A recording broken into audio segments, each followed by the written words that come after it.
做噩梦了？师兄，我怀疑丑儿所带来的那个女子，她似乎是魔教中人。不会吧？魔教女子怎敢来我华山横行啊？是真的，我看见她所用的轻功，跟当年我们跟任我行打斗的时候，任我行所用的颇为相似。如果真是这样，那我们可得好好的从长计议一番了。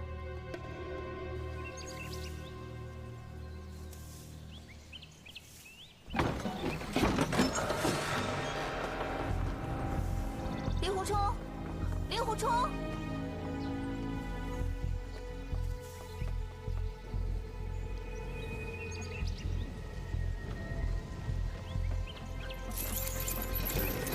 令狐冲！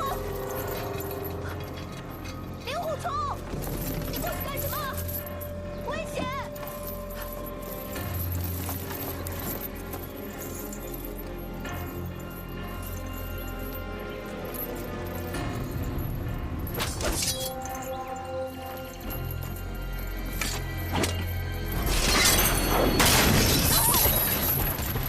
师兄，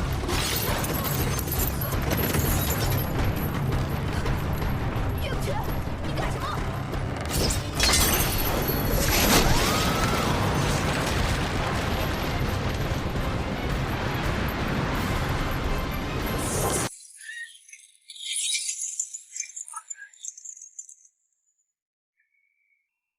你这个魔教妖女，胆敢混到我华山派来，今天我就让你命丧华山！你以为你这样就能让我死吗？你太小看我了！灵芝，加油！好，快！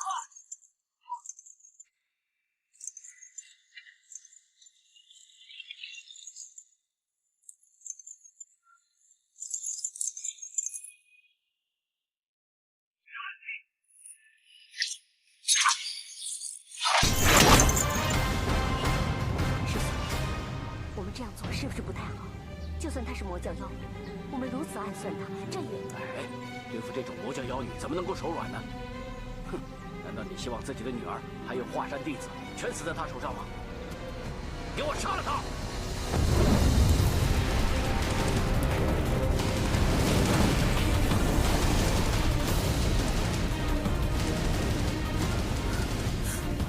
糟了，给令狐冲输送内力之时，一心要压住去阳的内力，结果损耗过度，偏偏这个时候内力提不上来，糟糕！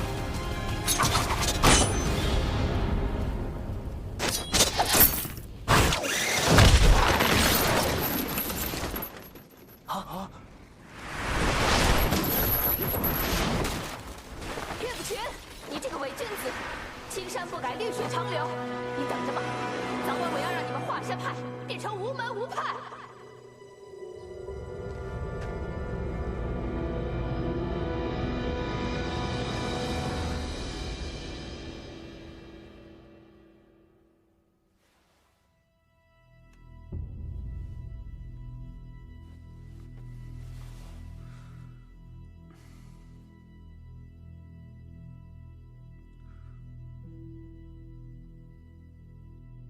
是你啊？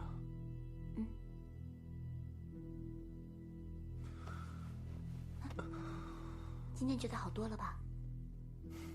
好多了。那就好。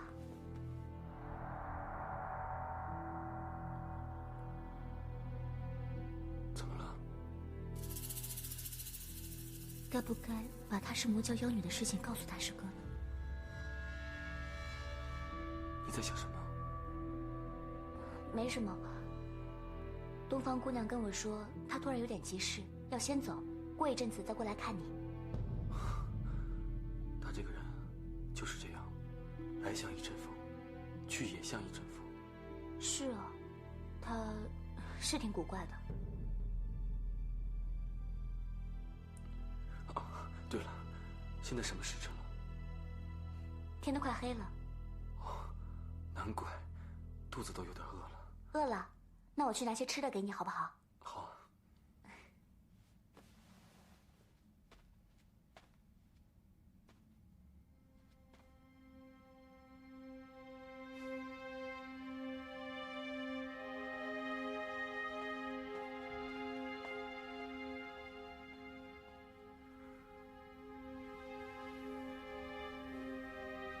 我的小师妹，要是能一直这样对我，那该有多好。可惜，一切都过去了。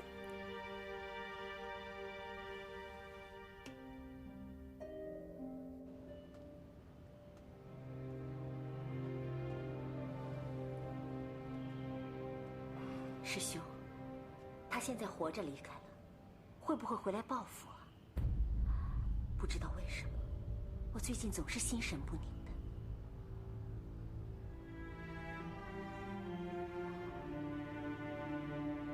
不如我们下山躲一躲吧。躲？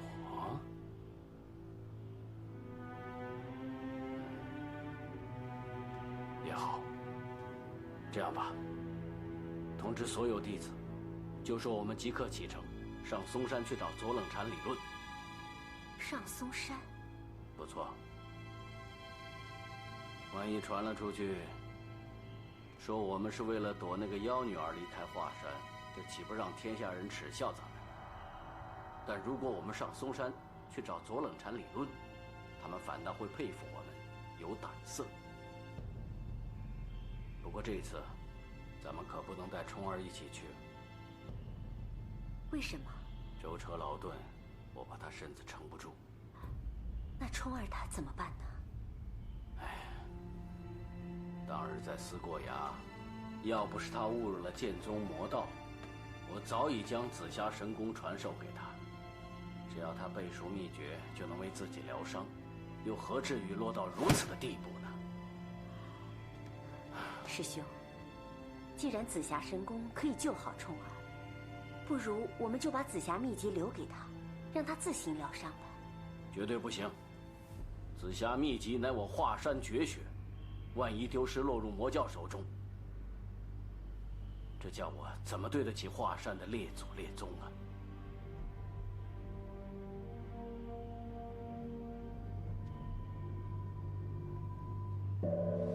上嵩山。师父，请恕弟子直言，五岳剑派虽是同气连枝，可即便是左盟主，也无权过问掌门一事。是啊，师父。本来，只要是能够光大我华山派的事，由谁来当这个掌门人都没关系。只是剑宗如今已堕入魔道，如果还由剑宗的后人来指导华山，那我华山的百年基业恐怕就要被毁于一旦了。虽然只剩下一个剑宗的余孽，不足为惧，但一旦他勾结上了嵩山派，这件事就不简单了。所以师父准备上一趟嵩山，去找左冷禅讨个公道。德诺，师娘，我们这次是轻装简行，所以你通知其他弟子，让他们先回故乡，等我们从嵩山回来之后，再召集他们回来。是师娘。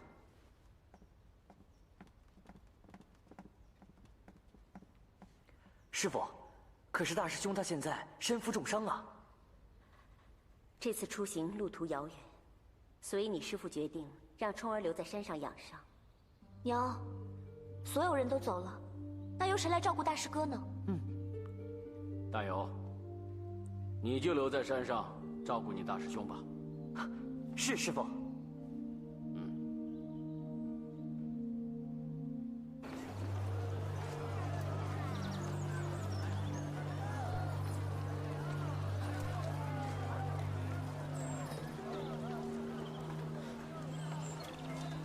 师姐，你是不是不高兴啊？没有啊。你别骗我，你每次心情一不好的时候就喜欢皱眉头，你是不是在担心大师哥？小林子，大师哥他对我一直很好，可是他如今伤成这样，我们却把他一个人留在山上，我又不能在身边照顾他。小林子，要是大师哥真的有什么三长两短，我这一辈子都不会心安的。我知道，师姐你不用担心，现在有陆师兄照顾他，大师哥应该会没事的。前面就是客栈了，咱们早点休息，明天一早还要赶路呢。灵芝啊，师傅，你去看看前面的客栈好不好？好的话，今天晚上就在那儿留宿了。是。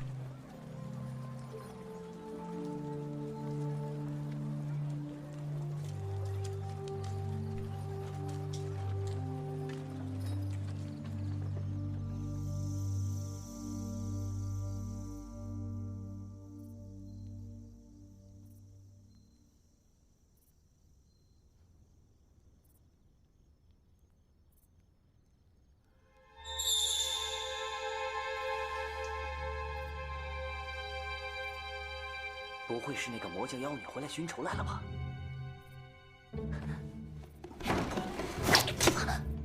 你干什么，陆恒？是我。小师妹，你怎么又回来了？我。小师妹，大师哥，你感觉怎么样了？感觉好多了，没事了。你看，紫霞秘籍。紫霞秘籍？嗯。我爹说，你身上所进的是旁门左道的真气，只有用本门最上乘的内功心法才可以化解。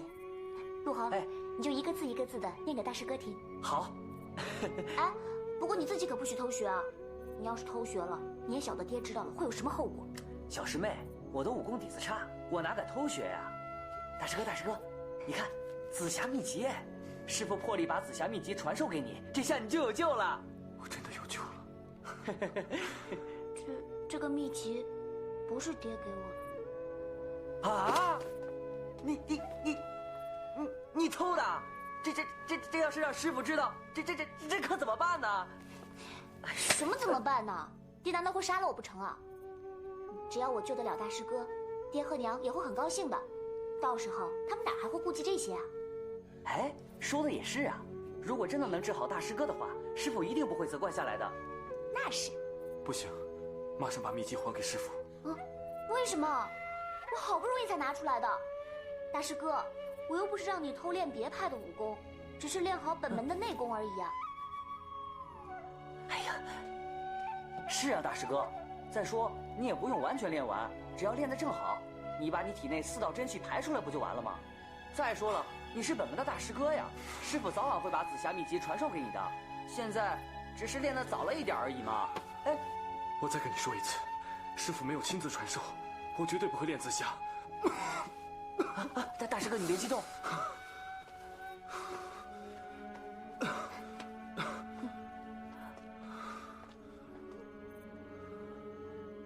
陆恒，你一定要想办法让大师哥修炼紫霞秘籍，别不枉费我跑回来一趟。小师妹，你放心吧，我会劝大师哥练的。哎，对了。师傅他们今晚住哪儿啊？福来客栈。福来客栈？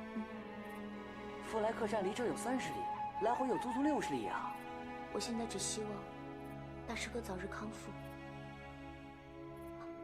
我得走了，陆恒，好好照顾好大师哥。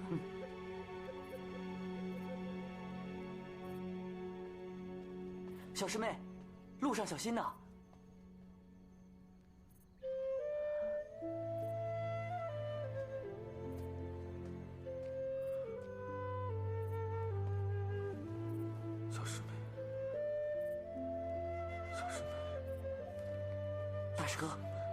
大师哥，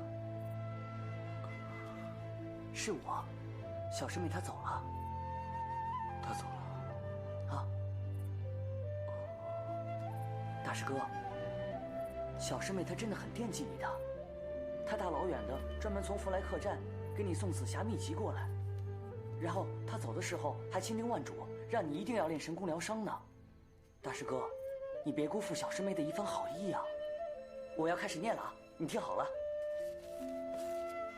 天下神功，以炼气为正。喂，啊，你念什么？紫霞神功第1章啊。我不是说不练吗？你念什么劲儿？大师哥，你别这样，你就算不为自己着想，你也为小师妹考虑考虑啊。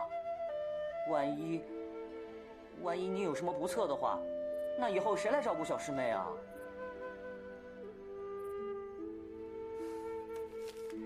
原为天授。我说不练就不练。大师哥，你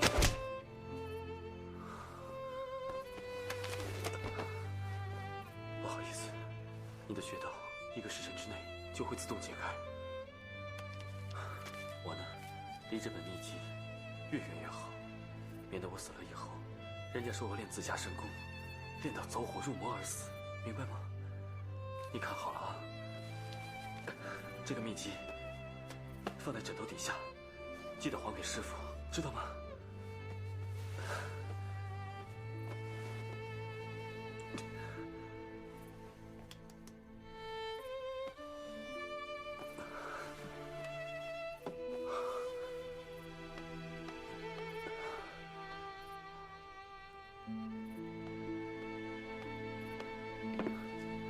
走了。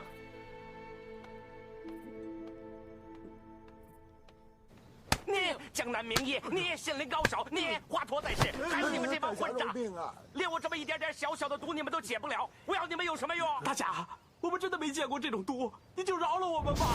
是啊，这种毒我们连见都没见过，怎么解？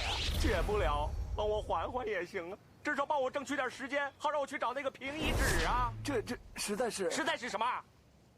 哦，我知道了，你们都是些庸医。既然是庸医呢，就不应该活在这世上，都应该去死。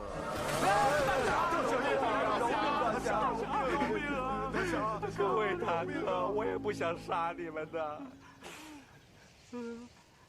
你们不会故意给我藏了一手，怕我不给钱吧？没有啊，有办法了。我给你们每人喂点我的鲜血，我看看你们能不能医。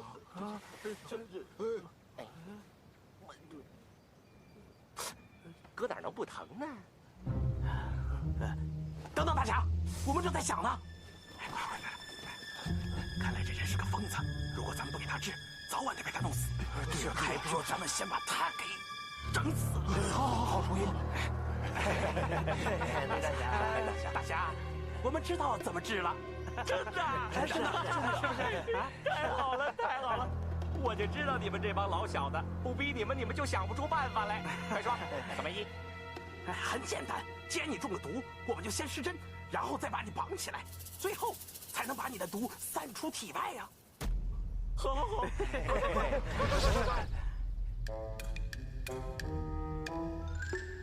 有必要扎那么多针吗？光这样散毒，毒散不干净，必须出身汗。但是你在这桶里又不能跑步，我们觉得你从这里滚下去比较好。是啊，就是，真的假的？真的假的，你都得滚！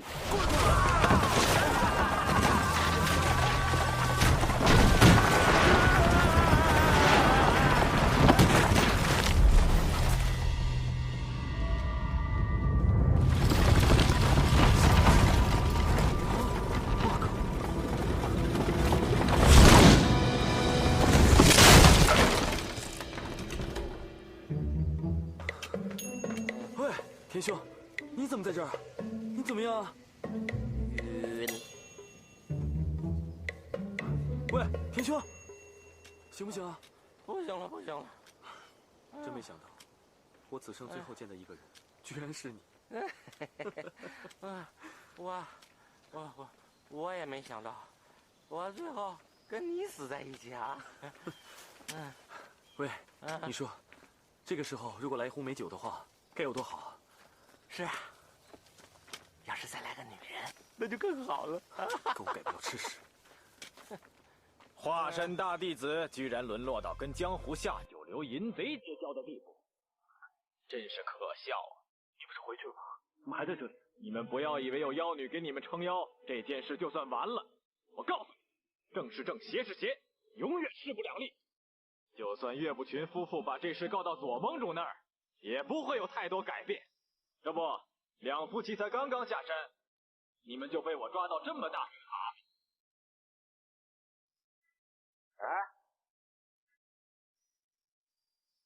想怎么样？想你们死！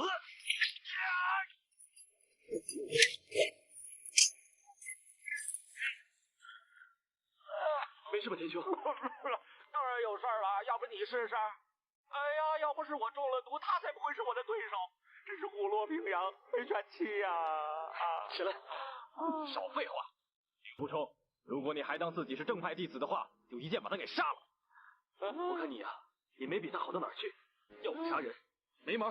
好啊，那我就杀你们2个，然后把你们的衣服都扒光，游街示众，就说你们在行苟且之事的时候被我发现，我看你师傅还怎么做君子剑。要做苟且。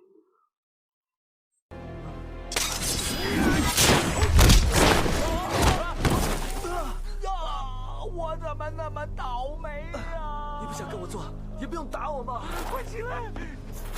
怎么样？是我帮你们拖，还是你们自己拖呀？哎，我说，你怎么有这爱好？你不动是不是？好，我来动。哎呦！天生，你到底想怎么样？你拖不拖？令狐冲，不要被他欺负，老子死了就死了，18年后又是一条好汉。好，我成全你。等等，我脱。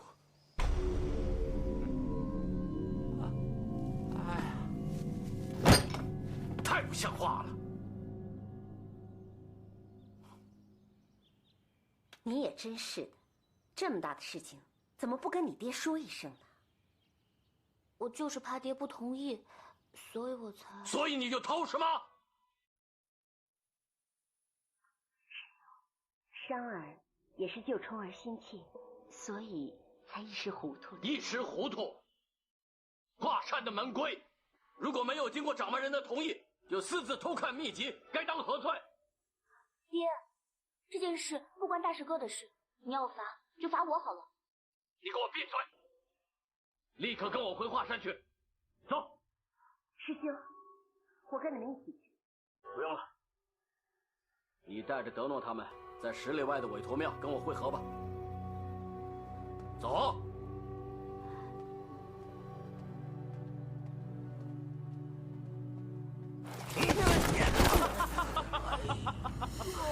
没想到啊，今天你们2个落在我的手里啊！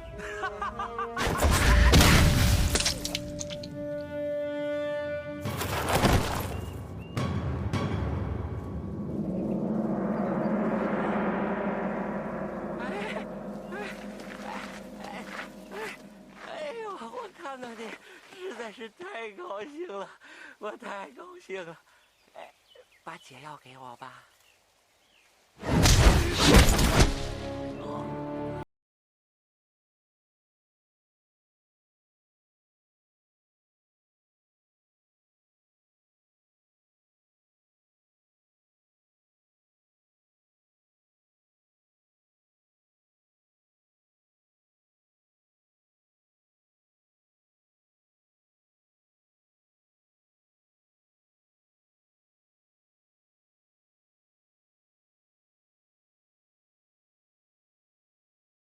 了，真的不会？不会。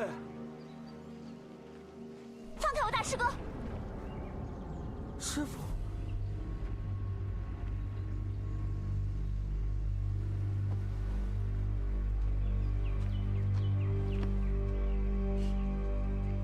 岳不群，你来的正好，我还没有找你算账。你究竟想怎么样？你暗算我，还问我想怎么样？我想杀了你！杜方姑娘，你怎么样？爹，他好像受重伤了。哼，妖女，想不到你也有今天，受死吧！爹，他犯了什么错？你为什么要杀他？她是魔教妖女，如果你不杀她，一定后患无穷。可是他没有做任何伤害我们的事情啊！那也不能放过他。天生，快带他走啊！快！冲啊！让开！快啊！我走了，先走！快！冲啊！大师哥，大师哥，你怎么样？冲儿，你真是太糊涂了！你怎么能放虎归山呢？师傅，请恕徒儿不孝。哼！紫霞秘籍呢？在陆猴那儿。师傅，小师妹是为了救我的性命，才偷紫霞秘籍的。你千万不要怪他。如果师傅没有允许我，我是绝对不敢偷看紫霞秘籍的。走，回华山。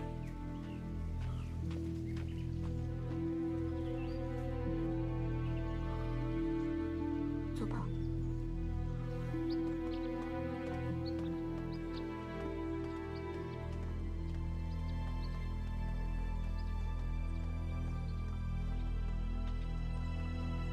大师哥，你慢点。陆豪，陆豪，陆豪，陆豪，不用担心，我只是点了他的穴道而已。原来是这样，吓死我了。虫儿，快去解开他的穴道。是，师傅。陆豪儿因为我不肯看秘籍，于是要念口诀给我听，我阻止不了他，所以才点了他的穴道。哦。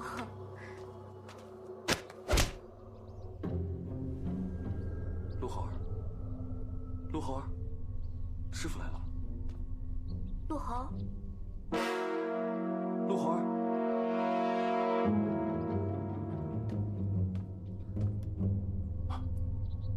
你点了他什么穴道？他死了。死了？陆豪，你醒醒，陆豪！陆豪儿，陆豪，师傅，怎么了？他不可能死的，我刚只点了他的膻中穴而已。秘籍呢？陆豪，陆豪，秘籍呢？陆豪，师傅，我走的时候明明就放在这里的。你，大师哥，师傅，徒儿知道错了，徒儿不孝。爹，都是女儿不好，你别怪大师哥了。师傅，一定是有人偷了紫霞秘籍，徒儿就算是上刀山下油锅，也一定帮师傅找回来，一夜不缺。如果找不回来呢？万一被人给抄了呢？那还能是我们华山派的独门绝学吗？虫儿，你老实说，如果是你拿去了，把它交出来，师傅不会怪你的。师傅，徒儿向你保证，要是有人偷看了紫霞秘籍，有10个杀10个，有100个杀100个。如果师傅还是怀疑是徒儿做的话，那师傅就一想把我打死吧。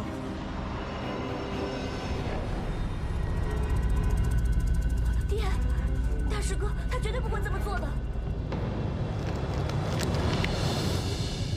爹，哼。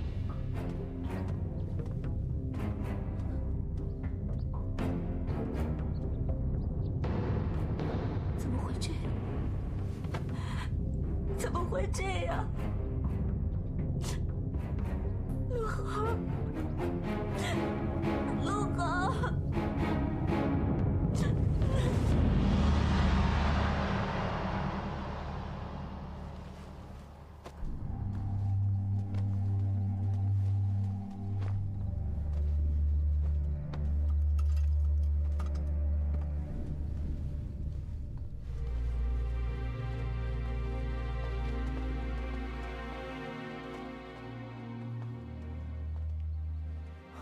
师娘，师傅跟小师妹去了这么久，不会出什么意外吧？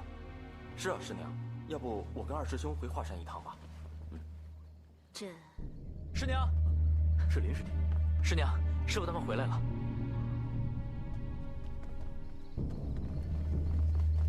师兄，师傅，大师兄，你的伤势好多了吧？哎，陆师兄呢？师姐，冲儿，到底出什么事了？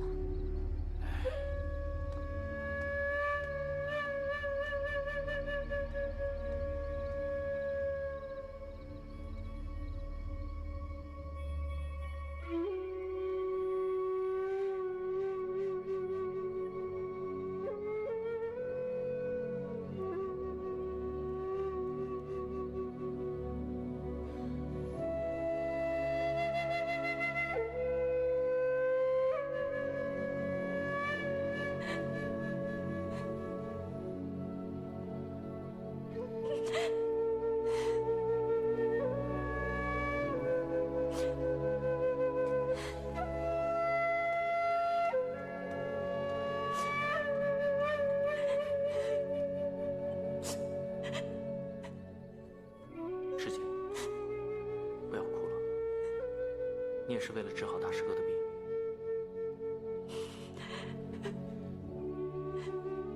都是我不好，要不是我，罗后也不会死，连他紫霞秘籍也不会不见了。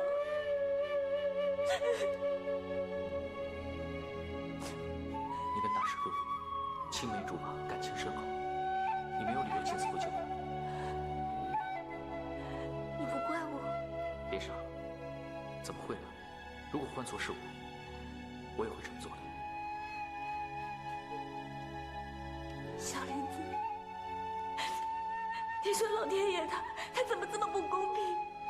为什么要让陆豪那么早就死呢？不要难过了，师姐。相信陆师兄的在天之灵知道你这么难过，他一定不会安心的。小林子，师父和师娘如果看到你这么难过的话，他们会更伤心的，你懂吗？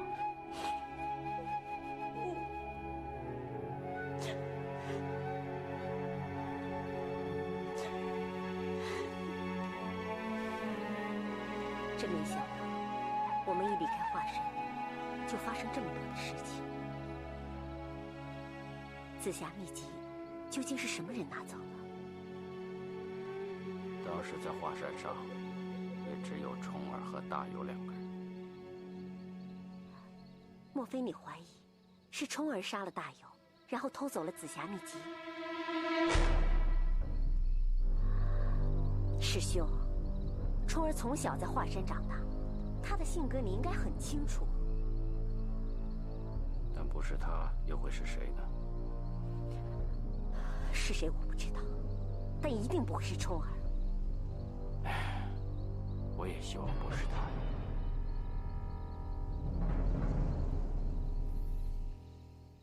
想不到师父还是怀疑。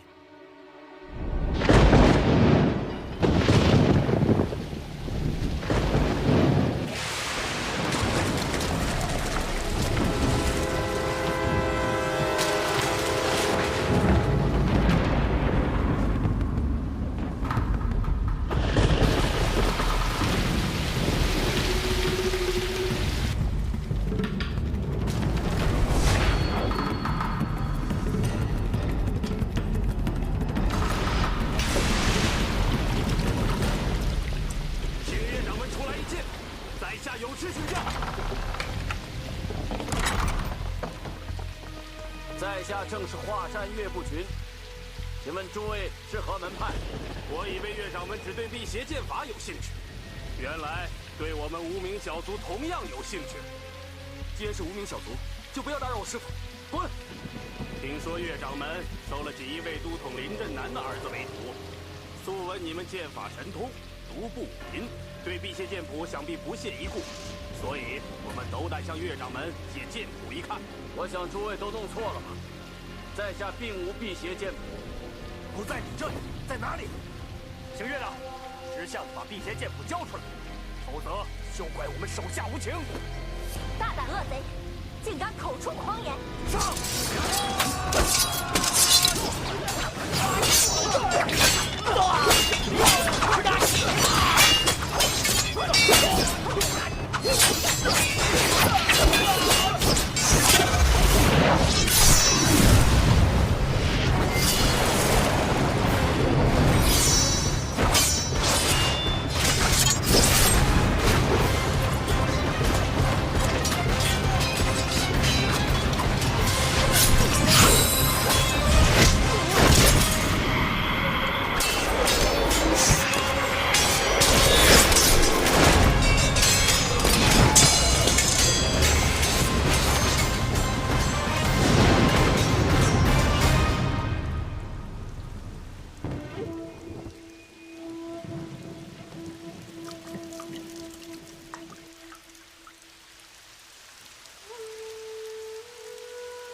师弟，师弟！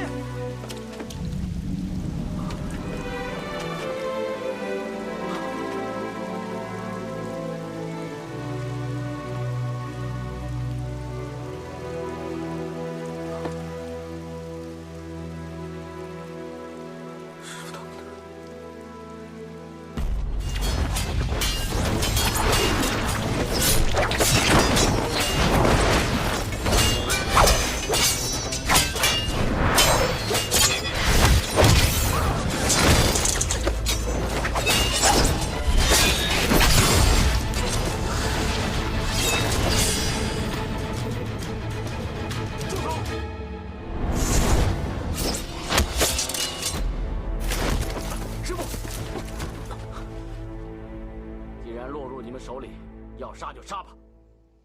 岳某人在江湖上众所皆知，杀我容易，想败坏我名誉，简直做梦。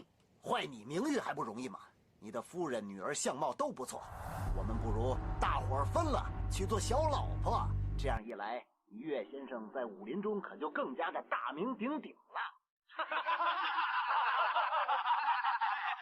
岳先生，我们的来历或许你已经猜到了3分。我们并不是武林中什么白道上的英雄好汉，没什么事做不出来。众兄弟有好色成性，倘若得罪了尊夫人和令爱，于你面上可不大光彩。那好吧，既然你们不信，尽管在我身上搜便是，看看究竟有没有你们要的辟邪剑谱。哼，我劝你还是自己献出来的好，一个个搜讲起来，搜到你老婆、女儿身上，未必有什么好看。你别乱来啊！一切祸事都是因为我林平之而起。我告诉你，我们林家是有剑术，但是传了很多代，到了我这代已经没有什么辟邪剑谱了。我说的都是真的，信不信由你们。好，那我今天就杀了你！住手！在下东山派陆白。原来是陆三侠，幸会幸会。不知几位尊姓大名，何不以真面目相见呢？我们多是黑道上的无名小卒，难听之极的匪号若是说讲出来，怕是玷污了各位武林高人的耳朵。咱们打开天窗说亮话吧，人人皆知，福威镖局林家有一部辟邪剑谱，炼制可天下无敌。林振南夫妇被害，便有人眼红这部辟邪剑谱。林振南夫妇到底是被谁所害？外人不知详情，我们只听说这位君子剑暗使诡计，骗得林振南的儿子死心塌地地投入了华山派门下，那部剑谱自然也带入了华山派门中。那恐怕也不见得。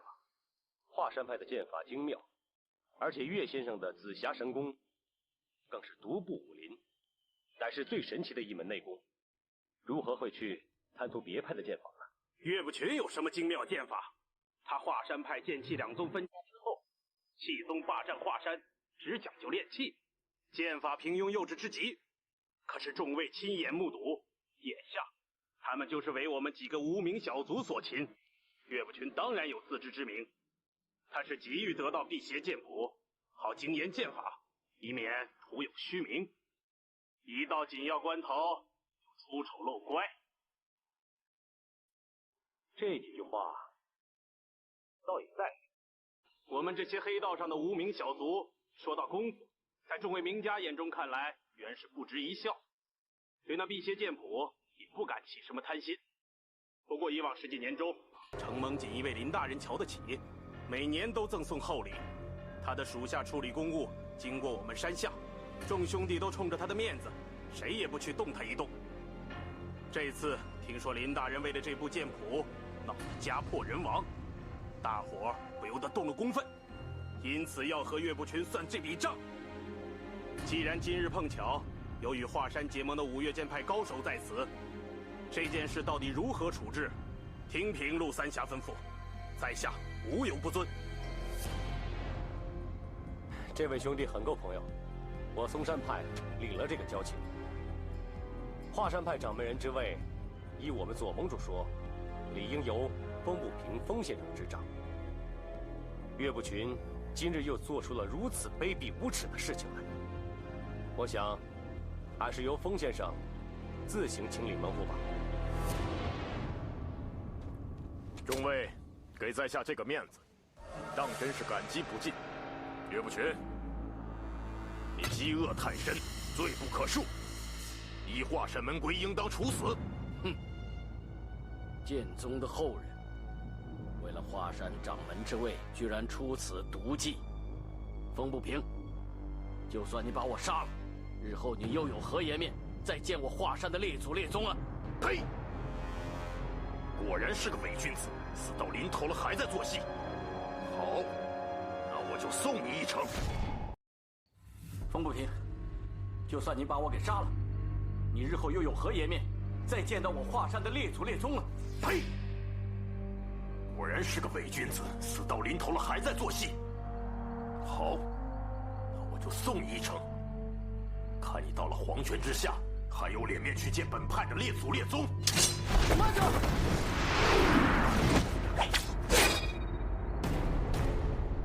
想做掌门，得先问过我这个大师兄嘛。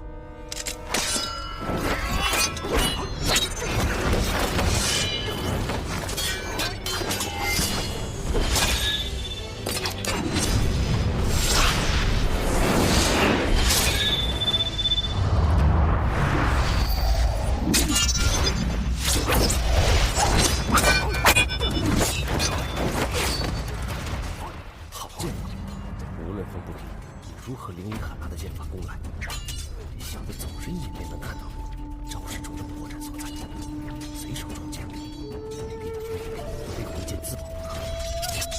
当风不平内容招数上无法抵挡，便以长剑运内硬砍硬劈，打法未免也太过分了。仇儿，为什么会突然有这么高的剑法？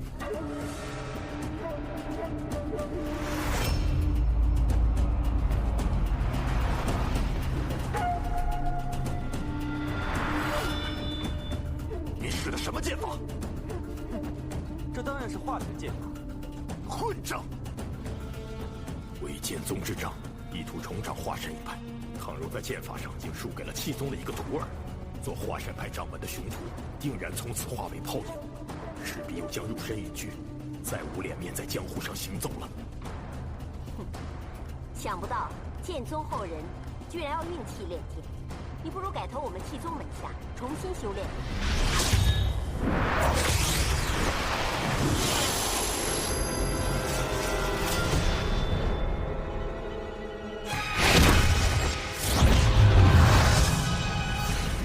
他的剑法不但招数精奇，而且剑上气势凌厉，并非图以剑招取胜。此人虽为剑宗后人，但气功之高，竟也并不在我之下。仇儿在此狠招之下，竟然始终抵挡不住，这剑法之高，好生令人奇怪。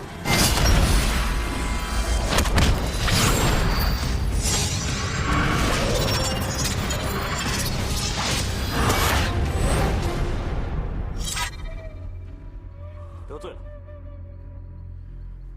在下认输了。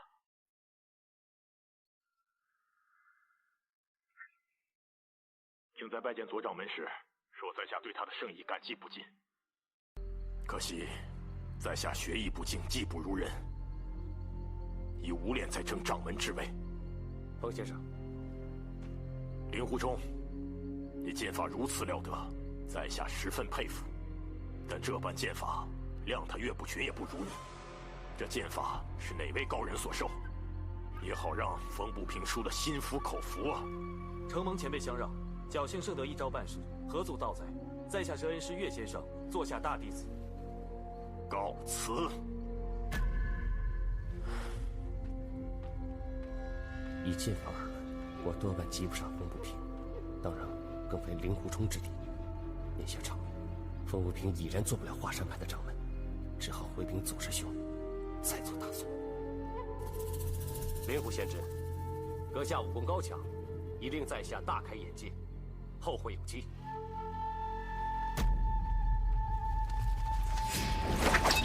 阁下的剑法果然精妙，我们本应知难而退，可既得罪贵派，日后一定祸患无穷，唯有斩草除根，以多取胜。我内力全无，没法动弹，怎能在这些好手的分剑合击之下突围而出？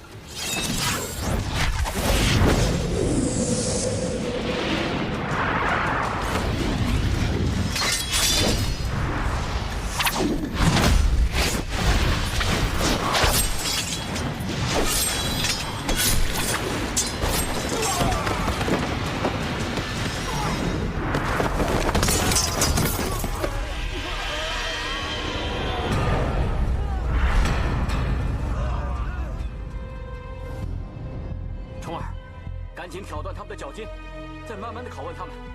是，师父。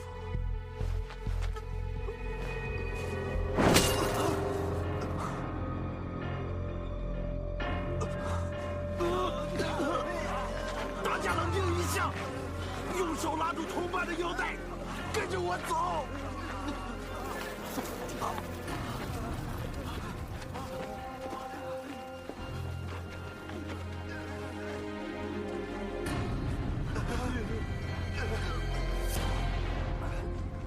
灵狐少侠，你还不赶紧过来帮我们把穴道解开？难不成还要我们跪下来求你吗？是，师父。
师父，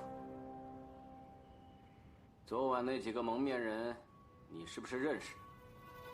徒儿不认识。哼，既然不认识，为什么我让你挑断他们脚筋的时候，你却不肯呢？师父，不是这样的。当时我体内那几股真气从丹田处窜出来，四处游走，我的手脚完全不受控制。你倒挺会编故事啊！师父，徒儿自幼孤苦，承蒙师父的大恩大德，收养我才能够活到现在。弟子虽然不才，但绝对不会做出欺骗师父的事情。哼，你不敢欺骗师父。好，那我再问你。你的那些剑法是谁传授给你的？请师父恕罪。传授剑法那位前辈，要弟子答应，绝对不可以透露出这剑法的来历。即便是师父和师娘。那是当然了。你的武功都已经到了现在这个地步了，又怎么会把师父师娘放在眼里呢？那些黑衣人不是都说了吗？华山派掌门一席就该由你来接掌才是。徒儿真的有难言之隐。日后如果那位老前辈答应的话，徒儿一定会将全部的事情告诉师父，绝无半点隐瞒。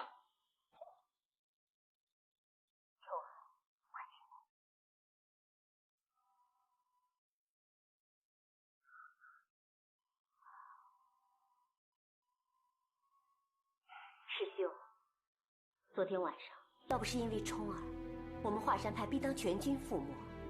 不管传授冲儿剑术的那位前辈究竟是谁，我们所受的恩德总之不小。至于那些恶徒的来历，日后总能查得出来。冲儿跟他们之间怎么可能有交情呢？是啊，爹，大师哥他一剑就刺下了那些人，怎么可能跟他们是一伙的呢？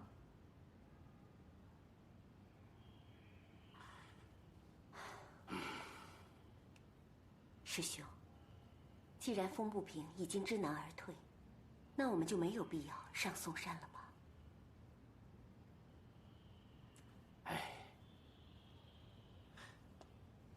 师父、师娘，弟子父母双亡，现在只剩下外公和外婆，我十分挂念他们，想去见他们一面，顺便禀告乡亲。如果师父、师娘，还有师兄、师姐肯赏脸的话，不如到弟子的外祖家盘桓数日，想必我外公外婆定感万分荣幸。娘，小林子的外公在洛阳，既然我们都下山了，不如我们就到洛阳去看一看，也当是增广见闻了。平之的外公金刀无敌，威震江湖，我一直对他非常敬仰，只可惜无缘见面。好，我们不妨就到洛阳走走，说不定还能结交到几位谈得来的朋友，那就更不虚此行了。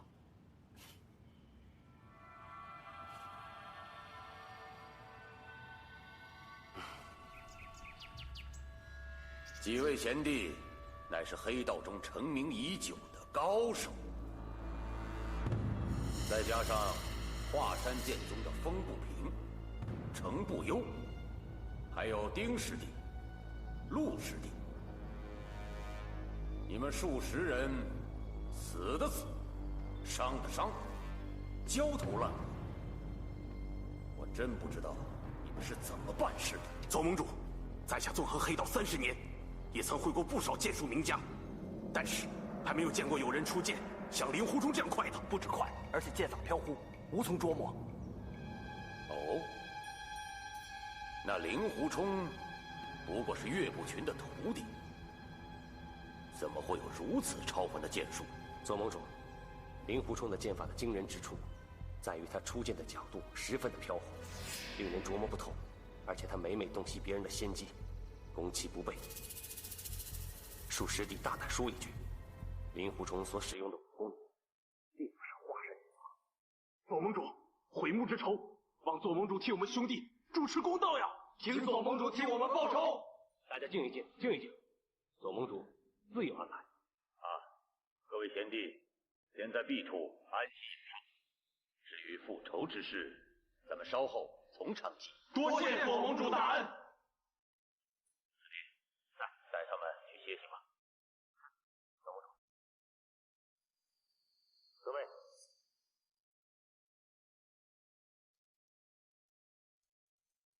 随手一剑刺下所有人的眼睛。莫非令狐冲已经得到了辟邪剑谱？掌门，刚刚收到一封密函。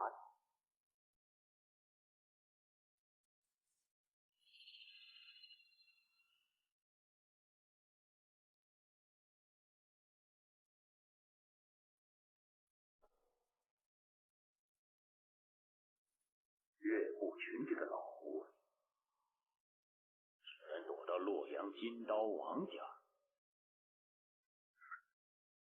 任你机关算尽，你绝对想不到我安排了一颗你最信任的人和侧面。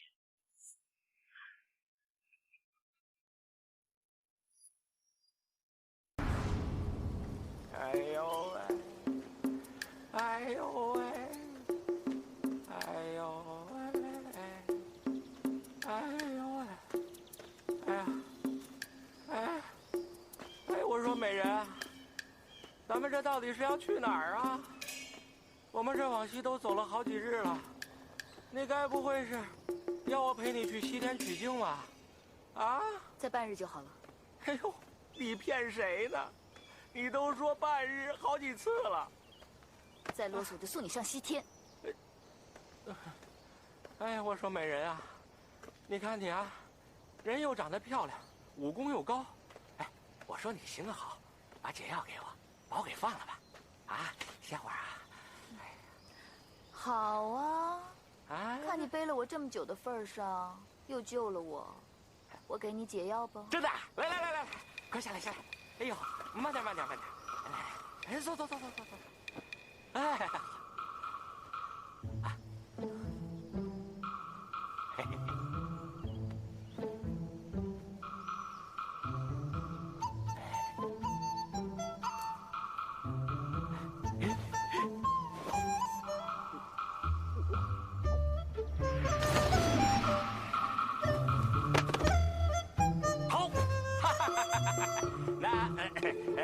既然你把解药给了我，我又救了你一命，从此以后我们就恩怨相抵，互不相欠。田某告辞不送。我问你，你服了我几粒解药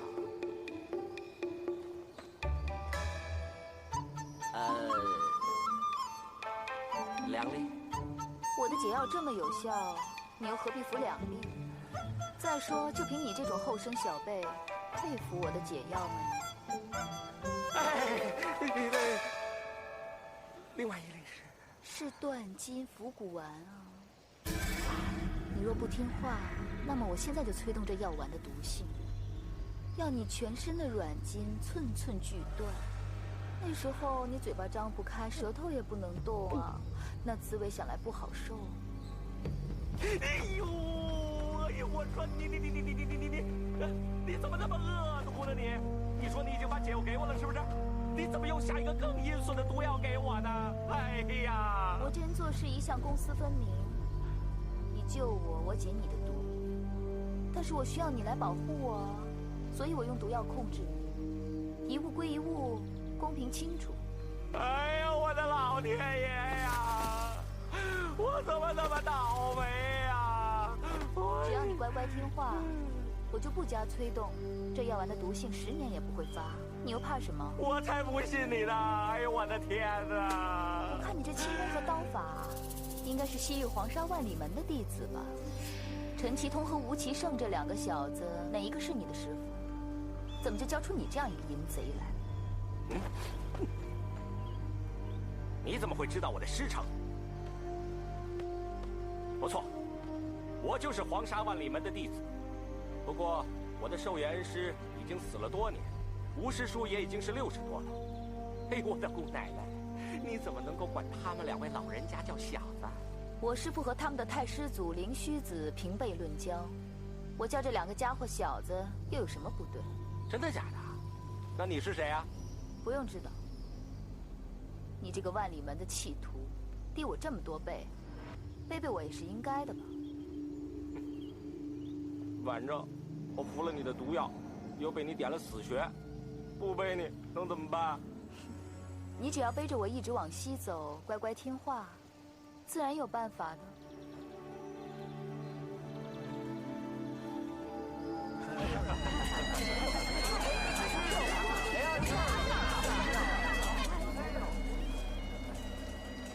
停！放我下来。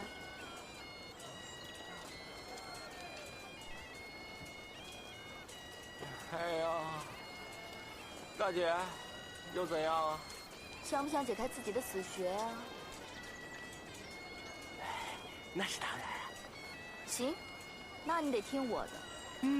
喏，有没有看到前面有人在娶妻啊？你上前去抢新娘。不会吧？这扮新郎入洞房的事呢，我确实干过不少。但是在光天化日之下抢人家老婆，不太合适。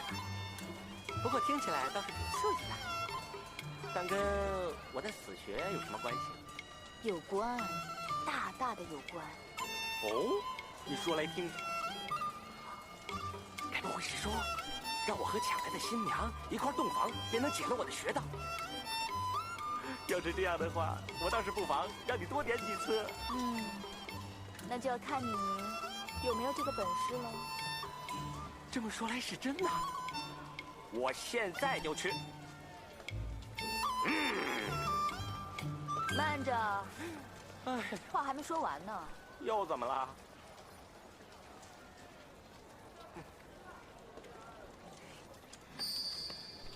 你要当众呼喊“我是淫贼”，然后去轿子里面抢新娘。这也使得？记住啊，不能使用内力，不能使用武功，不能使用轻功，否则你体内的断筋伏骨丸一旦发作，那就要你的命了。你不是说只要你不催动药性，就是10年也不会发作吗？是啊，不催动就没事。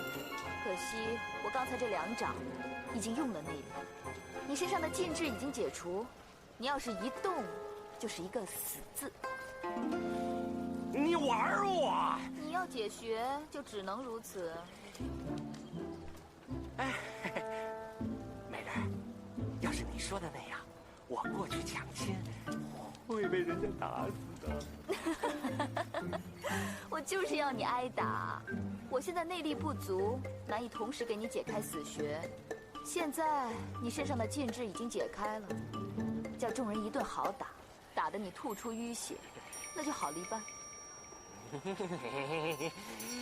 你什么？你现在时间不多了，快去！我是淫贼啊！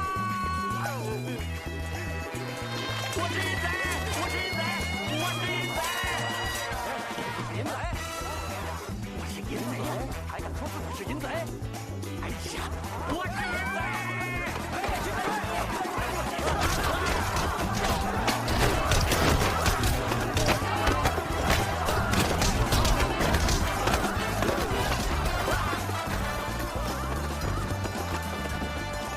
地府归你，这是你欠敌人，我和你的账得算清楚。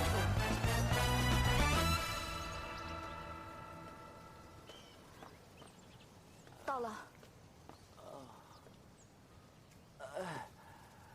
哎呀，总算是到了。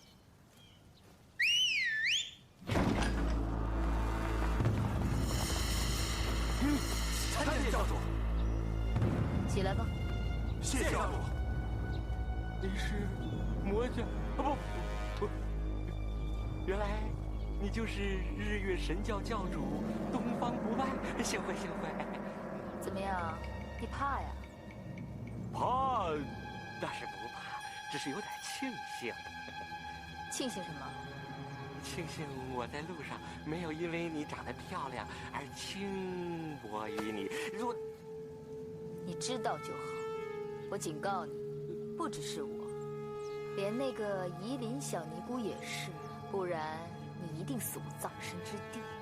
是，我怎么会嫌命长呢？东方教主，本座从来也没给你吃过什么断筋伏骨丸啊。啊？那是一粒血参丸，你吃了这颗补药，再挨一顿打，各处穴位已然正常。滚啊！多谢啊。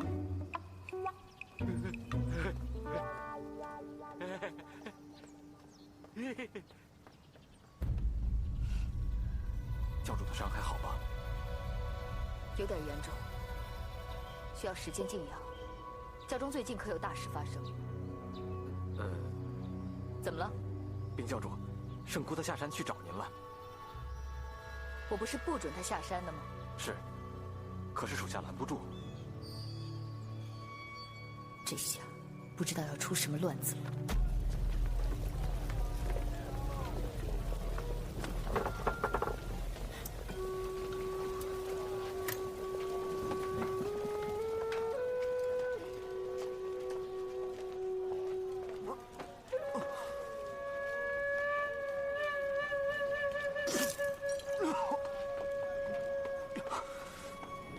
大师兄，哎，你怎么在这儿？没跟他们一起啊？你身上的伤还没有全好，我不放心你，所以出来看看。大师兄，我扶你回去，来。我拿个酒。哎，小心。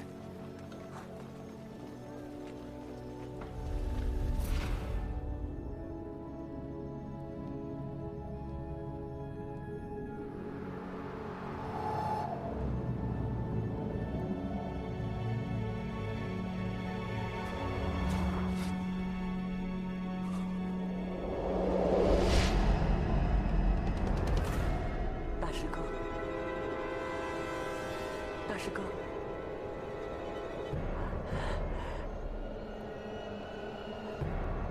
陆火，大师哥，我死得好惨。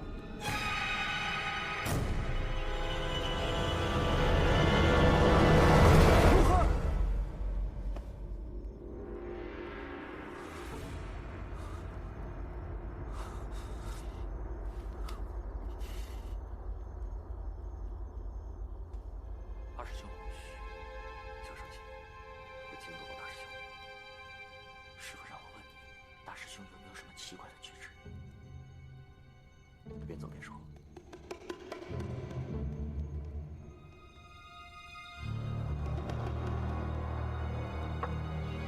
师父让二师弟来监视我，师父怀疑我。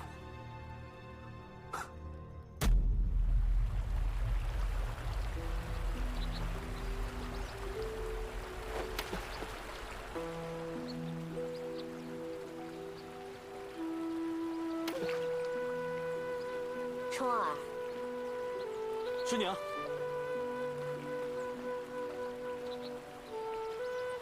冲儿，你还记不记得你什么时候投入华山派门下？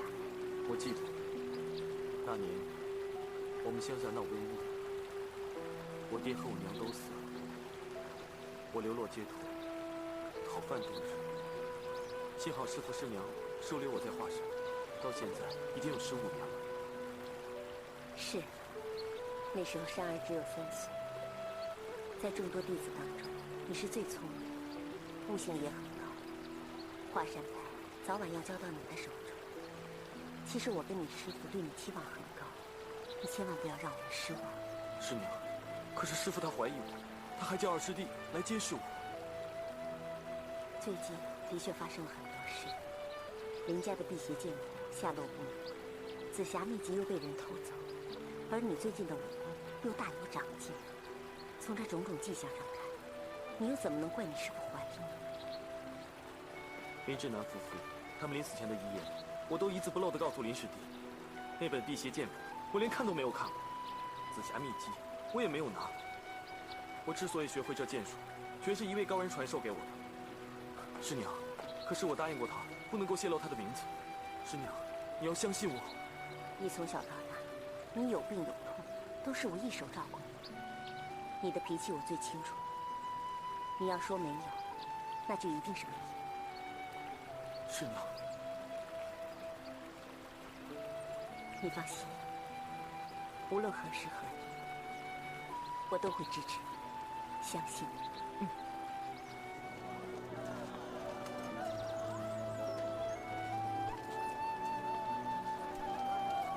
我们今天晚上就在这里投宿吧。师傅，我想先去我外公家通传一声，请外公准备好一切，恭迎师傅师娘到访。哎，江湖上的规矩，可免则免。还请师傅让我回去通传一声吧，否则外公会责怪我不识大体，有失礼数的。是啊，师兄，平之很久没有回洛阳，一定是想念外公了。嗯，那好吧，你先去吧。徒儿先告辞。师兄，平之虽然年轻，可是成熟稳重，颇有你的风范。娘，走吧。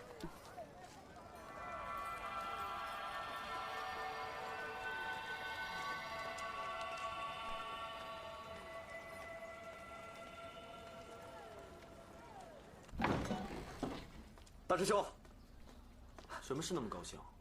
你看，哇，40两这么多，捡到的？不是，不过也和捡到没什么两样了。哎，大师兄，你也有分？我也有。当然了，金刀门的王老英雄来迎接师傅师娘。师兄啊，王家的排场可真大呀！哎，不但备了很多贵重的礼物，只要是我们华山的弟子，都有这40两银子可以拿。大师兄，你也去吧。我才不去。为什么？拿这40两银子喝酒也好啊。40两又怎样？他们无非是想宣扬他们王家有钱有势的，我干嘛往他们脸上贴金啊？我去找酒喝去了。大师兄，大师兄，大师兄！哎呀，又怎么了？难道我不要这40两都不行吗？恐怕，你不要这40两还真不行。师父吩咐了，你一定要去拜见王老爷。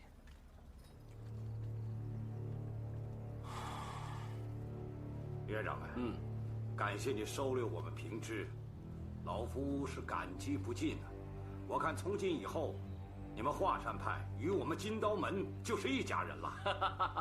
那当然了，金刀门在中原早已威震武林，昔日华山前辈对金刀门更是推崇备至。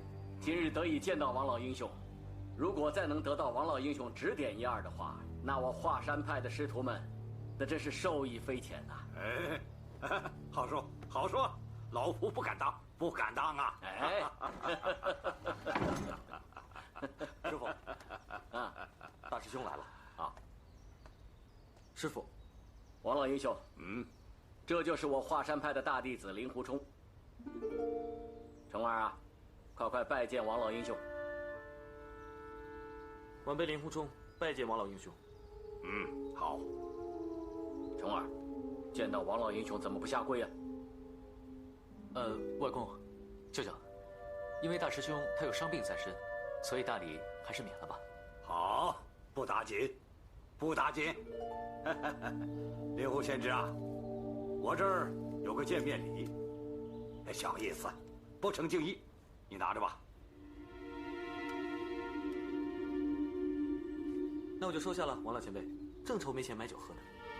重儿，你，岳掌门，既然到了河南，不妨在寒舍多住些时日，也好让老夫尽尽地主之谊呀！啊！王老英雄，您实在是太客气了。哎，马车已在外面准备好，岳掌门，请。王老英雄，请，请。请吧。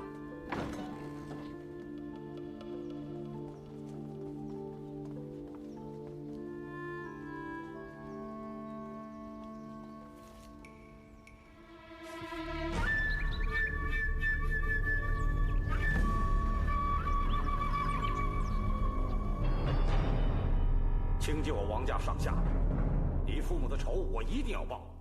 平之啊，据你所言，那于沧海狗贼一心想谋夺你们家的传家辟邪剑谱，如今的剑谱呢？外公，实不相瞒，辟邪剑法我已经牢记在心，但爹爹曾说，我林家的辟邪剑谱从来就没有过文字剑谱，但又说，其实这套剑法中还少了一些重要的法门秘诀，其余的他自己也不清楚了。那些法门秘诀，必然就是真正的辟邪剑谱。你爹临终时，有没有提到什么线索？我大师兄说，我爹和娘临终的时候，并没有提及什么辟邪剑谱。哦，照这么看，那本剑谱没有被于沧海抢走，又不在你父母的手上，这就奇怪了。平之啊，你大师兄为人如何，剑法又如何？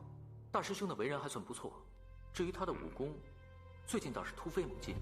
近几日，他仅凭一招，就刺瞎了几大高手的眼睛。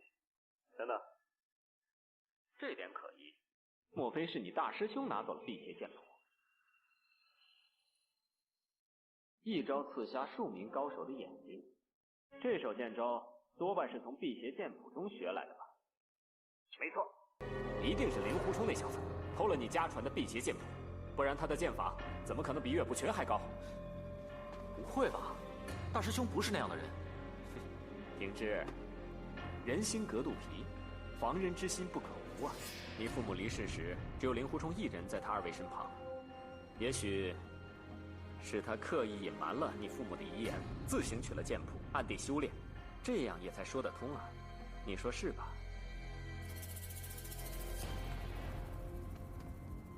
你父母为保剑谱被奸人所害，你就算再辛苦，也要将剑谱寻回，以为你父母在天之灵啊！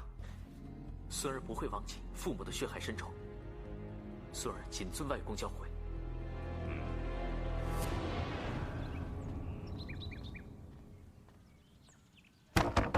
大师兄，大师兄，大师兄，大师兄。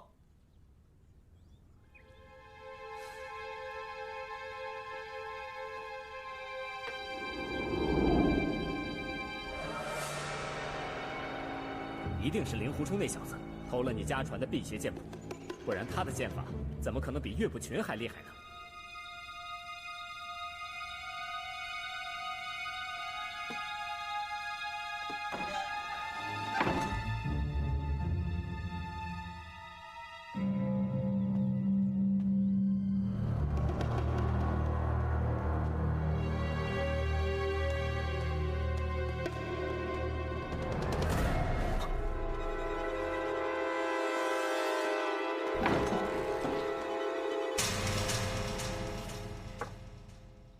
大师兄，我外公让我给你带了一盒牛黄血邪丹，3鱼止痛，很有效的。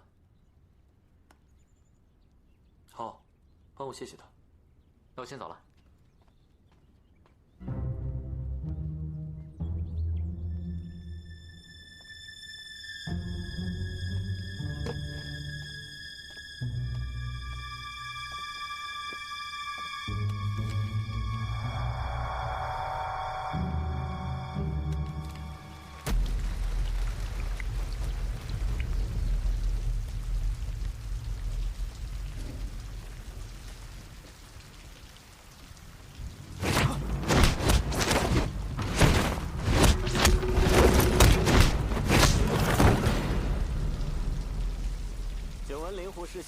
高强，十分英勇，就想切磋一下，莫怪莫怪啊。没事，大家往乱吧。令狐冲，我听平之说，我姐姐和姐夫临终之时，只有令狐兄你一人在他二人身边，是又怎么样？我姐夫有一本辟邪剑谱，临终之时托你交给平之，你为何迟迟没有交出？谁告诉你，我有一本辟邪剑谱，要交给林师弟？哼！倘若无此事，你为何一副做贼心虚的样子，说起话来又胆战心惊的？你一剑便刺瞎了数位高手的双眼，此剑法如此精妙，若不是从辟邪剑谱中学的，那你又该如何解释？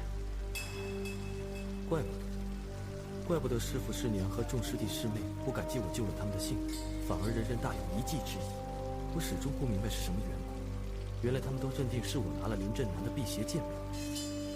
旁人这般猜想并不稀奇，但师父师母抚养我长大，师妹和我情如兄妹，我令狐冲是何等人，居然也信不过。我想这句话我说对了，你无言以对了，是不是？那辟邪剑谱呢？我们也不想为难你，你只需将剑谱还给平之。我告诉你，林震南夫妇临终的时候，并没有交给我什么辟邪剑谱。如果他们自己有辟邪剑谱的话，他们早就天下无敌了，又怎么会被人杀害呢？站住！天下之事无独有偶，你已经练会了辟邪剑法，剑术神通，可此时此刻却连伤带肿的，这又该如何解释呢？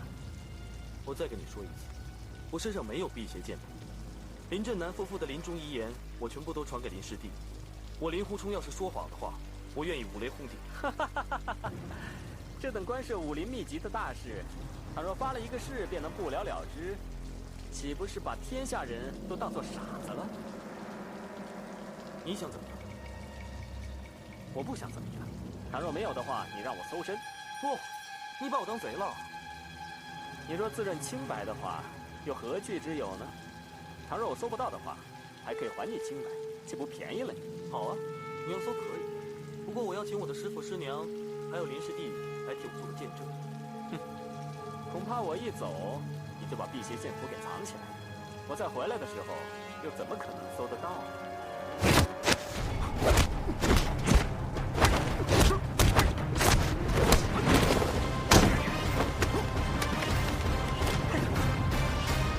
这下人赃并获了吧？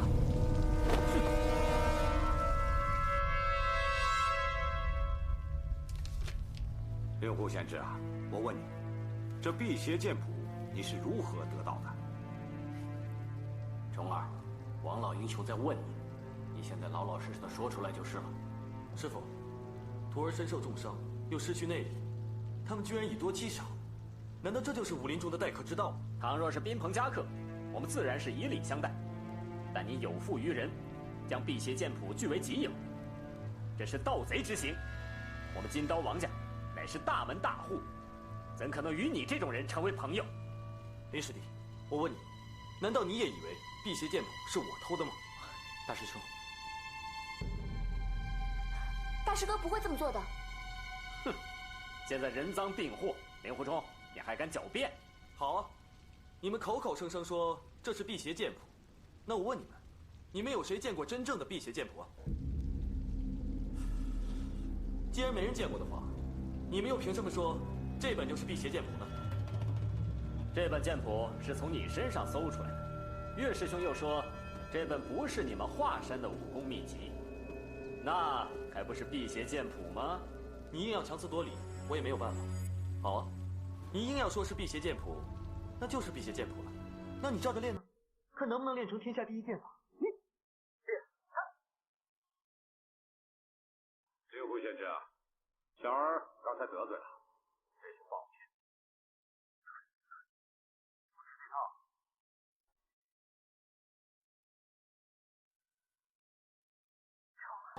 师娘，这明明是一本七弦琴的琴谱，洞箫的箫谱，他们王家目不识丁，硬说是辟邪剑谱，这不是天大的笑话吗？王老英雄，可不可以借你这本书给我看一下？可以，来。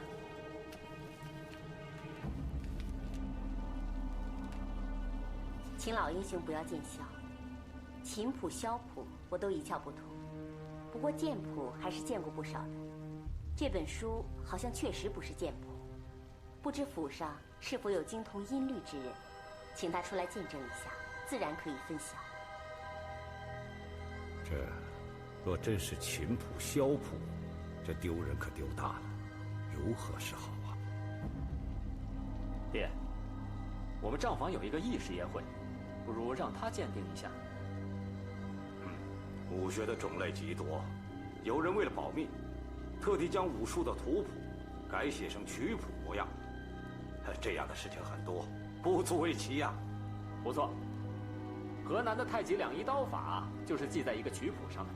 既然义师爷精通音律，不妨请他出来见证一下，大家就可以一清二楚了。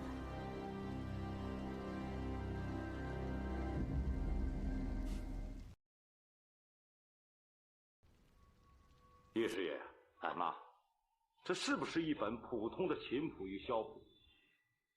不对，这世上绝无此事。晚生实在难以参透啊！是不是有什么可疑之处？是不是与一般的琴谱都不大相同啊？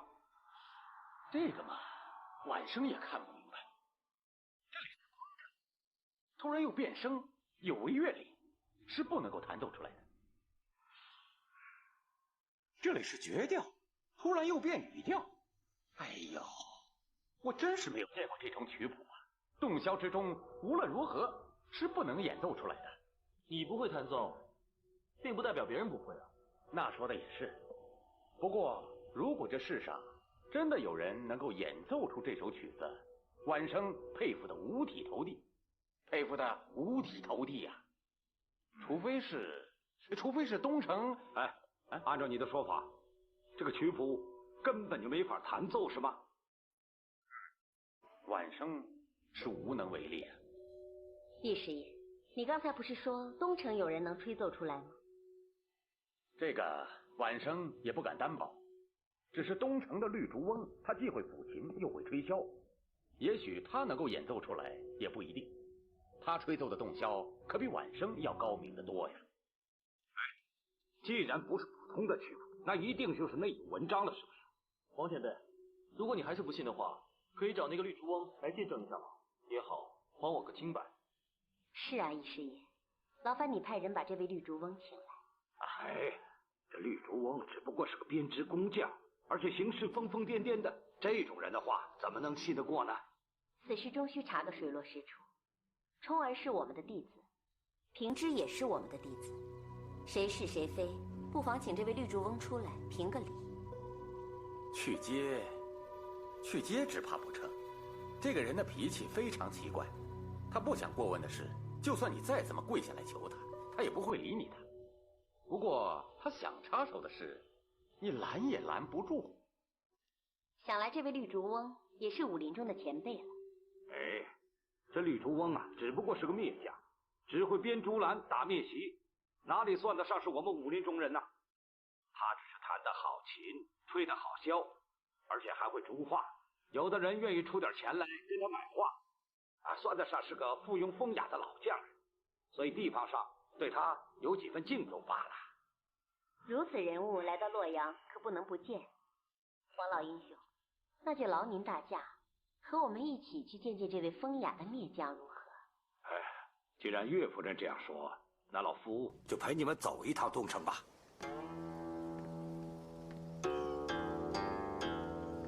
老爷，岳掌门，绿竹翁啊，他就住在前面。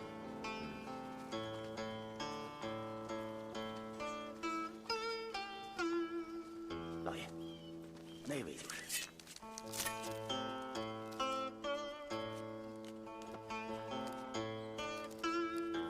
喂，你就是绿竹翁啊？我们金刀王家到访，有事要问你一下。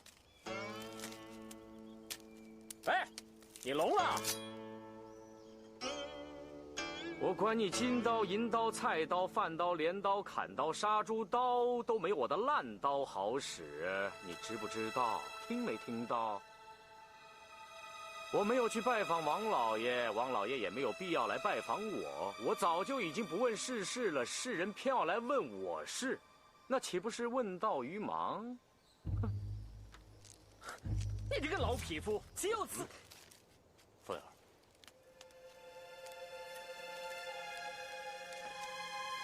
前辈，在下华山令狐冲拜见老前辈。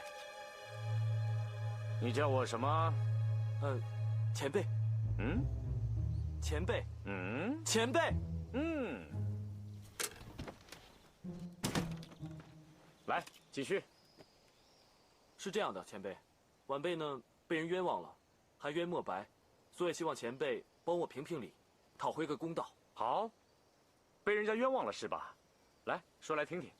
是这样的，晚辈呢有一本曲谱，可是王家的人蛮横不讲理，偏偏说这本曲谱是他们遗失的剑谱。得知前辈精通音律，恳请前辈见证一下，以消疑虑。前辈，现在只有你才可以还我的清白了。好，前辈救晚辈，不像有一些晚辈对前辈那么的无礼，那我就帮帮你。来，拿来看看。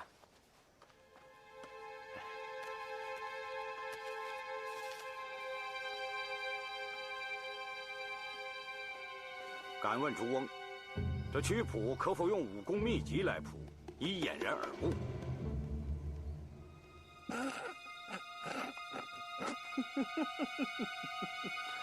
武功秘籍，亏你想得出来，这当然是曲谱了。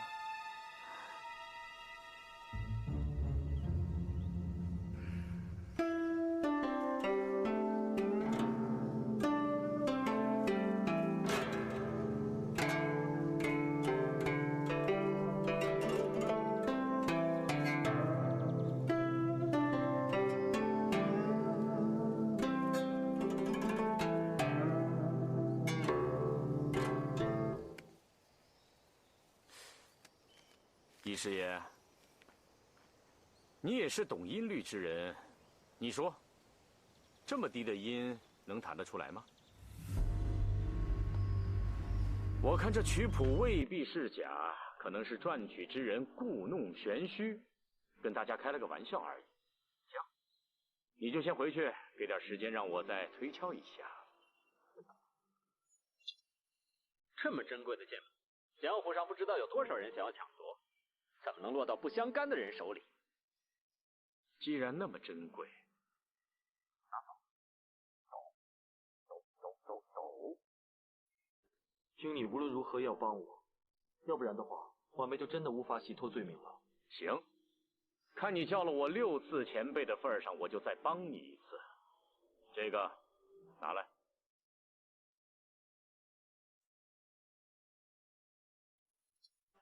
我进去让我姑姑试试看。有劳前辈。那位绿竹翁，没有50岁，也有40岁了，他的姑姑岂不是得70多？是啊，这么大年纪，他还弹得动琴。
就是这首曲子。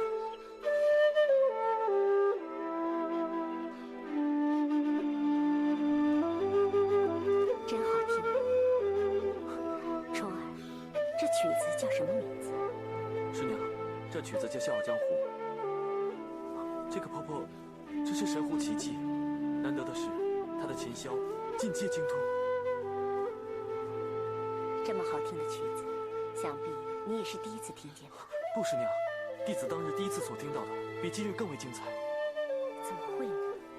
难道这世上更有比这位婆婆的琴箫绝技还要高明之人？比这位婆婆高明，倒是不见得。弟子上次听到的是琴箫两人合奏，一人抚琴，一人吹箫，奏的就是这《笑傲江湖》之曲。好听吗，师娘？好听。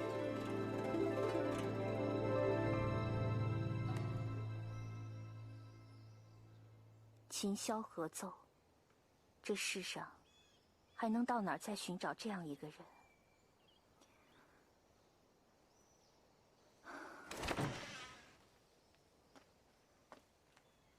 你们也听到我姑姑弹奏了，这的确是曲谱，来拿回去吧。啊，谢谢。不过这曲谱中所记乐曲之妙，世上罕有，最好不要落入俗人之手，不然的话就玷污神物。多谢前辈。还有，一师爷啊，你不懂得吹奏，千万不要痴心妄想硬学，不然的话对你无益有害。是，在下万万不敢。老爷，令狐仙芝啊，一场误会，真不好意思啊。既然是一场误会，又何必耿耿于怀呢？王老爷，我们回去吧。好，岳掌门，请。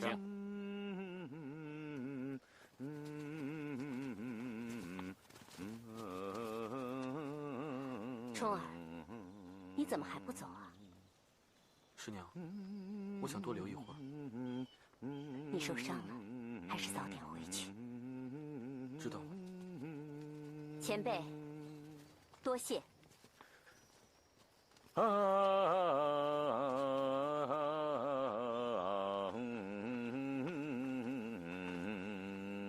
好曲，晚辈啊，能不能告诉前辈，这个曲谱从哪里来？当然可以，前辈，你帮了我这么大的忙。这个曲谱啊，是两位老前辈共同谱曲的，他们一个人善于弹琴，一个人善于吹箫，他们二人结为了知己。只可惜啊，他们遭逢了大难，两个人相继去世了。他们在临死之前把这个曲谱交给我，希望我能找到传人，以免它永久失传。原来如此啊，前辈，我刚才听前辈的姑姑琴箫合奏，我觉得这个曲谱啊，找到真正的传人了。我想请前辈收下，然后转交给姑姑，这样一来，我就不会辜负两位死去老前辈的一份心愿。收下吧。输给他，他也不一定收啊。再帮你一个忙吧，我问问他。麻烦前辈。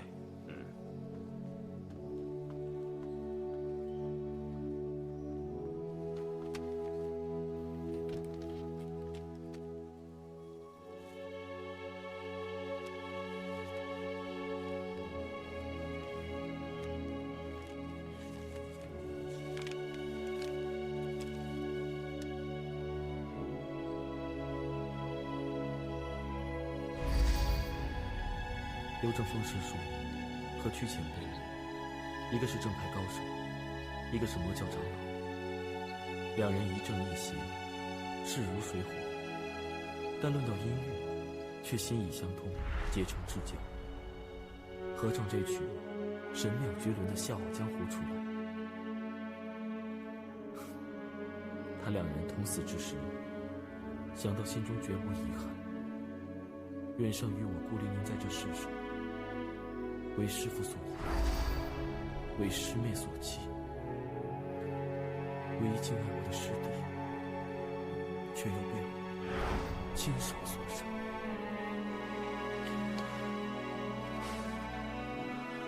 姑姑说，请你进去。来，令狐少侠。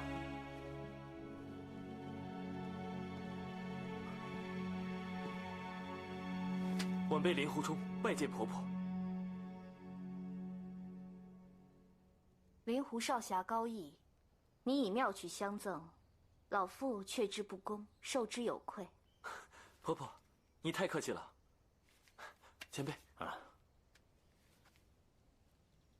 不知二位撰曲的大名可否见告？婆婆，撰作此曲的老前辈，一位是刘正风刘师叔，一位是曲阳曲长老。原来是他二人。婆婆，你认得他们二位？刘正风是衡山派的高手，曲阳是日月神教的长老，双方乃是世仇。为何他们二人会合撰此曲？其中缘由，令人好生不得所解。婆婆，这件事情其实是这样的。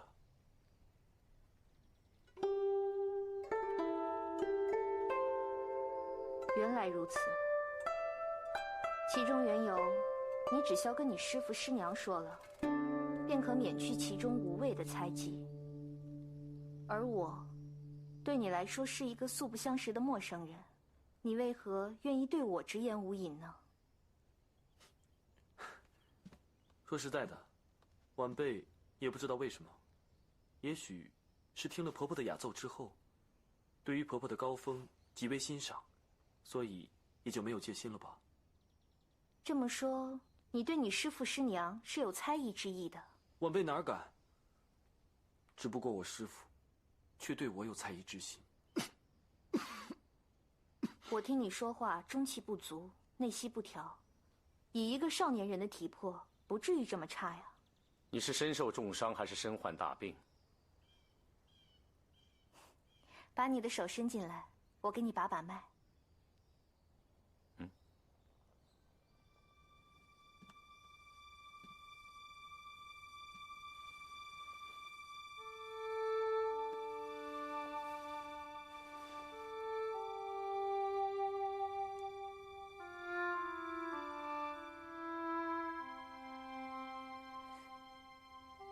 奇怪，婆婆，你不用为我的内伤而担心。我呢，知道自己活不长，我早就把生死置之于度外了。你怎么知道你自己命不长？我误杀了我师弟，然后我又遗失了本门的紫霞秘籍。我现在只想早日找到紫霞秘籍，还给我师父，然后我就在我师弟的坟前自尽，以为他的在天之灵。你为何会遗失了秘籍，又误杀了你师弟呢？说来话长，这件事情和我身负内伤有关。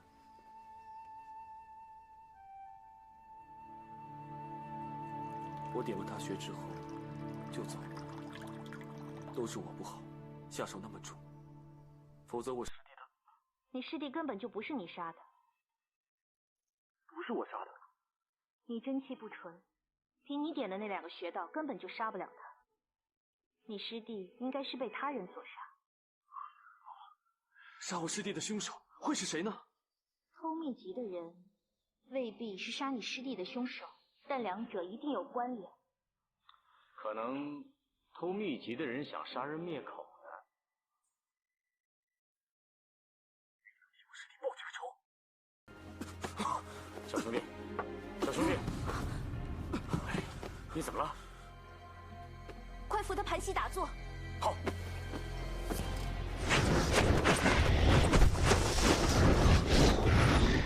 你能不能快点？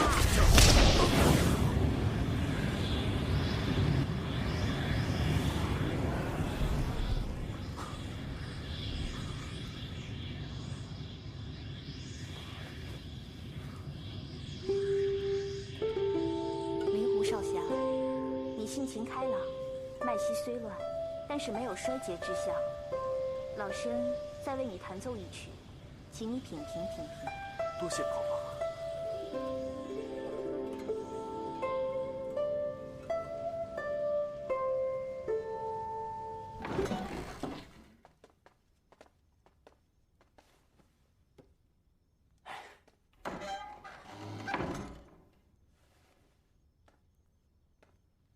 师妹啊，刚才王老英雄请我们到洛阳楼去吃饭，算是赔罪，你为什么不去啊？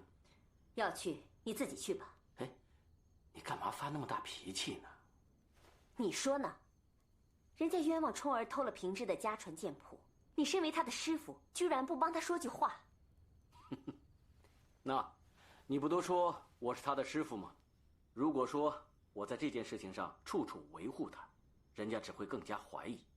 啊，正所谓清者自清，现在就由那个绿竹翁的人替他洗脱罪嫌，岂不是胜过我这个当师傅的说千言万语吗？嗯，好了，别生气了，喝口茶。嗯。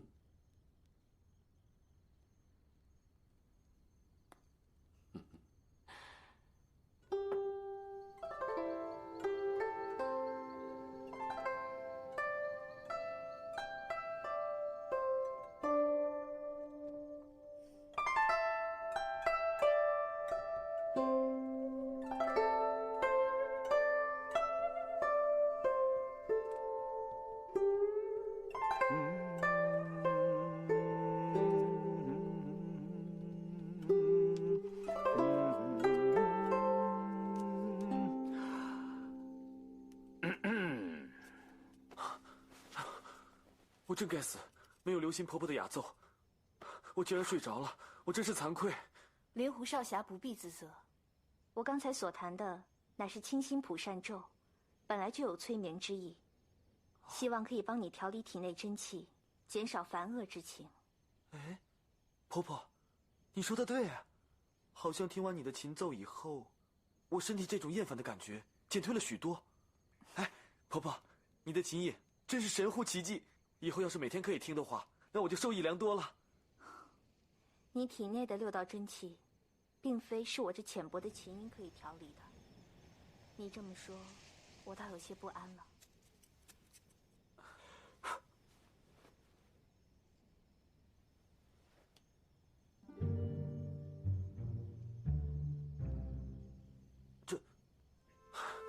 我怎敢麻烦婆婆天天为我弹奏呢？如果我可以请婆婆把这曲清心普善咒传授给我的话，那以后我自己就可以慢慢调理我身体里的气息了。那你的琴艺如何啊？弹一首给我听听。其实我对这个音律是一窍不通的，实在是冒昧要求婆婆传授那么高深的琴技给我，在下愧不敢当。晚辈告退了，不再打扰二位了。少侠留步。你谱赠妙曲，老身无以为报。少侠重伤难愈，使老夫思之不安。我就把这曲清心普善咒传授给你，以作答谢。多谢婆婆。晚辈，你有福了。我姑姑这首曲不但是可以消除烦恼用，还可以生津解渴、排毒养颜、强肝补肾，直通大小二便之效啊！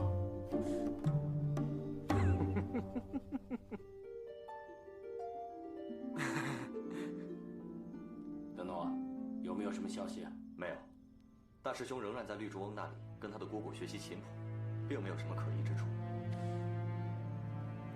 冲儿居然对这些琴艺的小玩意儿也感兴趣。对了，那个绿竹翁和他那个姑姑究竟是什么来历啊？据弟子的观察和打探，绿竹翁和他的姑姑也是寻常人家，二人每日靠绿竹翁编织竹篮到集市上贩卖为生。那绿竹翁脾气古怪的紧，从不愿与外人打交道。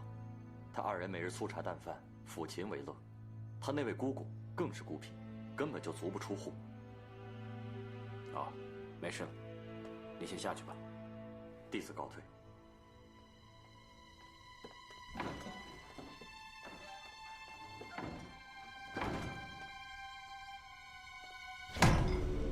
这冲儿究竟想玩什么花样啊？你大师兄是最可疑的人物，可偏偏找不到证据。如果大师兄真的偷了我们林家的辟邪剑谱，那他应该勤加苦练才是。可他成天沉醉在音律之中，都快把自己的武功给荒废了。这个辟邪剑谱，如果不在他那儿，又会在谁那儿呢？你父母一定将它藏在什么秘密的地方。秘密的地方？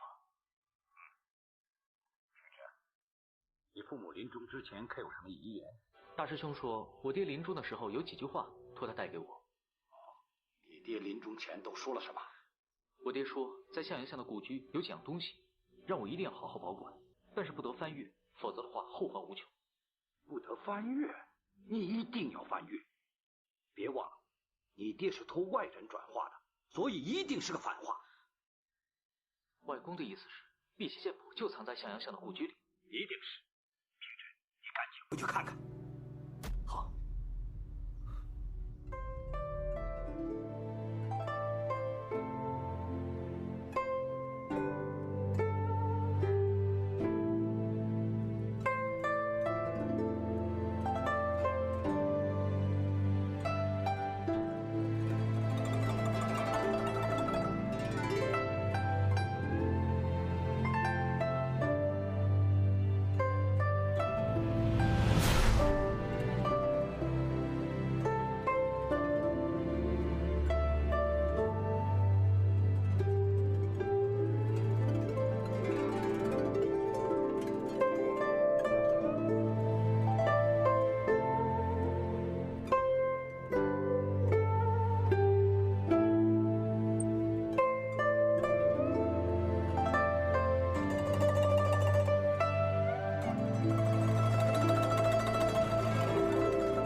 婆婆，对不起。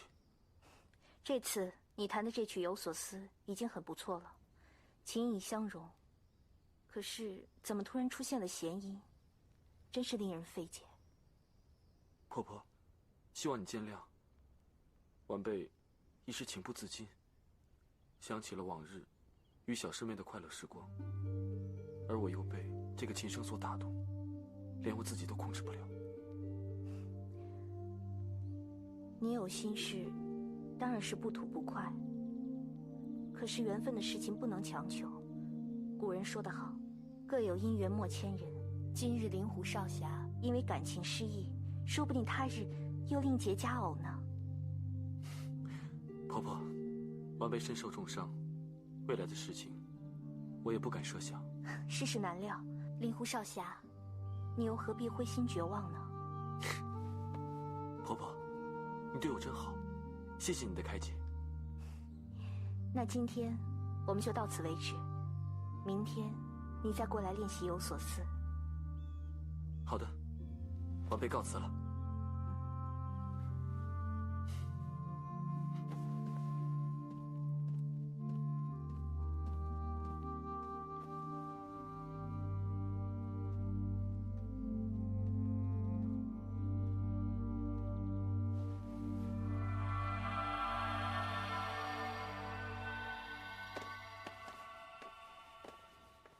哎，你干嘛动我包袱啊？大师兄，你回来了。师父吩咐大家收拾行李，后天一早离开洛阳。离开洛阳？嗯。去哪里啊？去福州。师父，我们为什么去福州？冲儿，你林师弟父母的灵柩要运回福州安葬，将近1年的大祭之期，他想亲自扫墓，以尽孝道。况且啊，我们也不能长期留在人家王家。师娘，我暂时不想离开洛阳。这洛阳究竟有什么重要的人物可以留得住你啊？不是的，师父，我琴艺尚未熟练，我想接着学。荒谬！你简直是玩物丧志！你是我华山派的大弟子，居然沉迷在这些生涩的小玩意儿上面。你别忘了你刘正风师叔的下场。弟子不敢。你要是想练琴，陶冶性情的话，倒也是件好事。这样吧，等我们办完事，有机会再来洛阳的话，你再到绿竹翁那里学琴也不晚呢。是，师娘。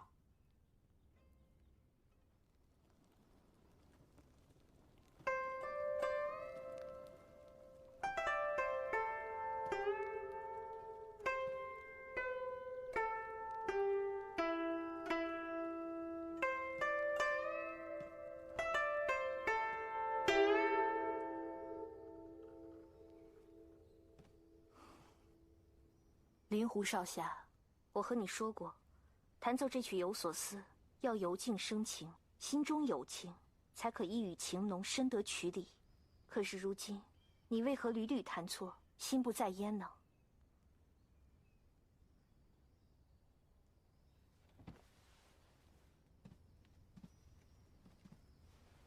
婆婆，我明天就要离开洛阳了。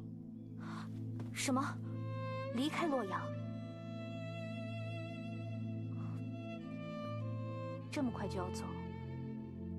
你这曲有所思还没有学会呢。婆婆，我当然想学好有所思，我甚至想学会《笑傲江湖》之曲。只可惜使命难违，我们始终是做客异乡，而且也不能常驻王家。你也想弹奏这曲《笑傲江湖》？当然想了，婆婆。那天我听到婆婆的琴箫雅奏之后，我心里面大为高兴。只可惜这一切只是我的痴心妄想罢了，就连绿竹翁前辈都无法弹奏，我又怎么能够弹上呢？倘若你能弹琴，而我吹箫，便自然是好。可是你马上就要走了。婆婆，要不我留下来吧，我可以跟绿竹前辈学编织，也可以跟着你学琴呢。那你舍得你的小师妹吗？天下无不散之筵席，聚散都讲究一个缘字，你又何必如此介怀呢？婆婆，今日一别之后，不知何时才能听到你的雅奏。婆婆，我答应你，只要我以后还活着的话，我一定会来拜访婆婆还有绿竹前辈的。灵狐少侠，离别之际，我再为你弹奏一曲有所思，作为话别。谢谢婆婆。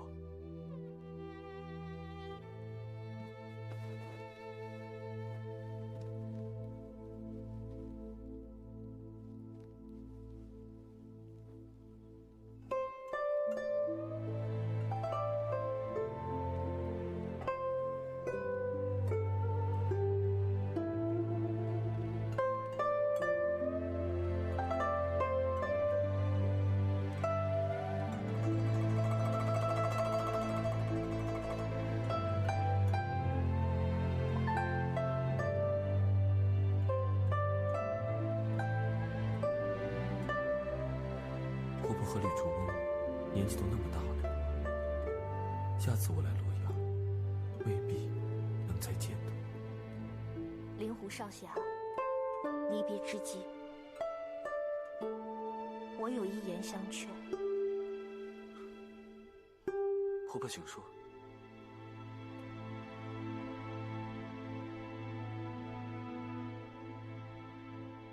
多多保重。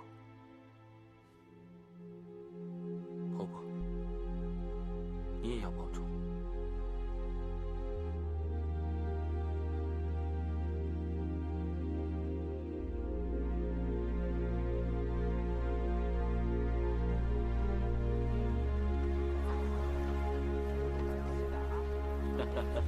二位兄弟，有劳了，有劳了，没事。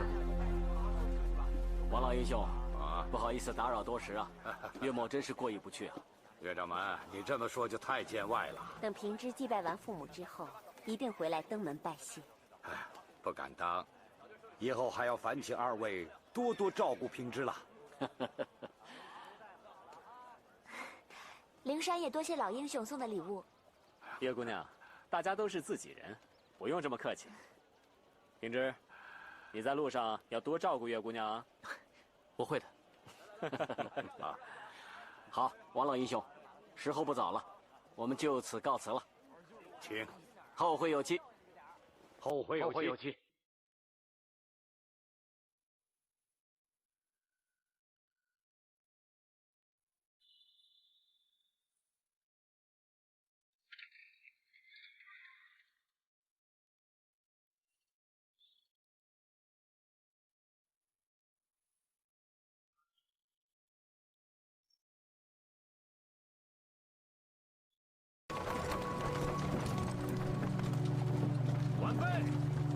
晚辈，晚辈，晚辈！这个糟老头子，看我不教训你！前辈，你怎么来了？姑姑让我把这个琴送给你，还有，他自己亲手抄的清心蒲扇咒，也让你一并带上。实在太感谢婆婆了，保重。前辈，你也保重。你叫我什么？前辈。前辈。以后不要再叫我前辈了，我们已经是朋友了。那我该叫你什么？我总不能直接叫你绿珠翁吧？这怎么行？就是啊，叫我小翁。小翁或者小翁翁，都可以。小翁翁真调皮。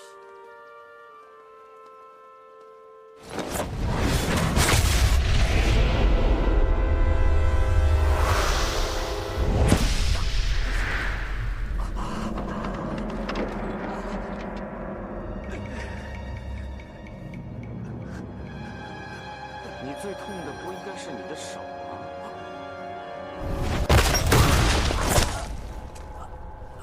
江湖险恶，处处小心啊，晚辈。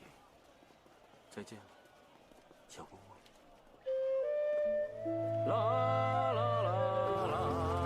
海浪哥干嘛？轻点，轻点。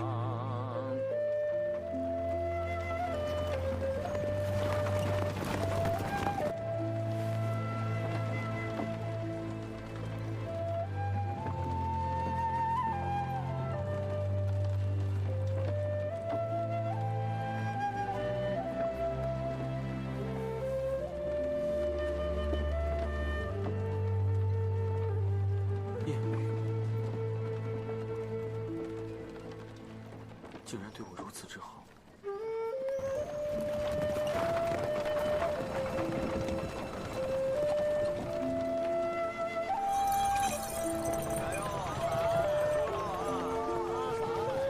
想不想吃包子啊？不要别热闹。好看的风车哎！哇，这么好看！小姐，买一个吧。好啊。哎，谢谢。你看，你吃一下。师兄，你看他们两个玩得多高兴。哎呀，冲儿也真是的，应该出来走走才对，干嘛老窝在客栈里？哎，没事，有德诺在客栈陪着他，你放心吧。啊，师兄。哎呀，别担心了。哎，你瞧，来，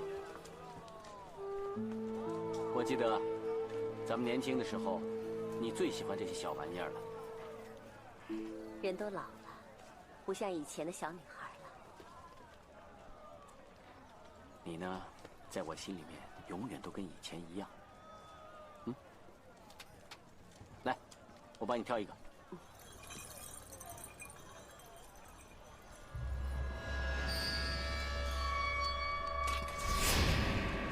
姑娘，为何要取在下的佩剑？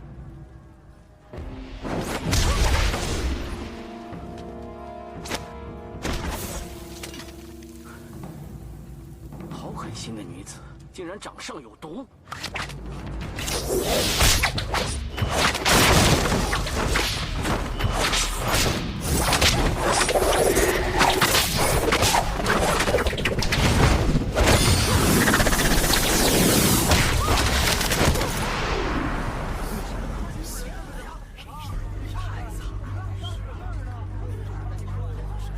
把解药交出来！用解药你说话呀？干嘛打伤人啊？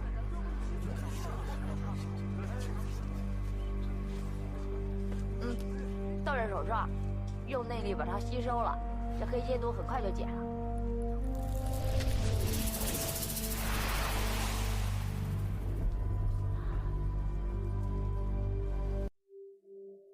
姑娘，原来你是使毒的行家，不知道你为什么要打我师兄常见的主意？反正我打不过你。大侠，我真的是有不得已的苦衷，这把剑你送给我吧。这把长剑虽然不是十分珍贵，却也是当年仙师所赠，岂能轻易送人呢？剑长2尺9，重7斤4两。这把西夷剑虽然不能说是上古兵器，却也是唐剑谱上有名的利器。现在只有这把剑能够救我的命啊！夫人，你看在我们都是女人的份上，你就抱抱我吧。姑娘，有何难处，不妨直说。我要嫁人，所以我一定要这把西夷剑。这两者有什么关联吗？有关联，还有大大的关联呢。我长得丑，世上没有一个男人肯娶我。可是现在有一位名医说，不但可以帮我去掉脸上的红斑，还可以帮我再造容颜。如果我能让他帮我医治的话，我就可以变美，变美就可以嫁出去了。这世间竟有精通如此神奇医术的人，怎么可能呢？当然可能了，这个人就是江湖上赫赫有名的杀人名医平易指。原来是他，好奇怪的名号。娘，他既会杀人，怎么又是名医呢？这位平大夫医术十分高明，不论什么样的疑难杂症，只要他答应救治，就没有救治不了的。不过这个人脾气古怪，他向世人说，这世上的人，活人都是有定数的。如果他不断的救人，那死人就会越来越少。所以他就立下誓言，如果他救了一个人，必须要杀一个人来抵数；又如果他杀了一个人，也一定要救一个人来补数。这个人倒真是挺奇怪的。这位平大夫还给自己写了一幅大字：杀一人救一人，救一人杀一人，杀人救人一样多，舍本生意绝不做。他说这样一来，老天爷也不会怪他杀人性命，下了阴曹地府，阎王爷也不会怪他抢生意。不是，就是这位平易指大夫。可是他为什么叫易指呢？莫非他只有一个手指头？当然不是了，平大夫这10根手指头虽然短了点，可是一根都不少。之所以要易指呢，是因为他要杀人，点人一指便死人；要救人，也只要用1根手指头大大脉就行。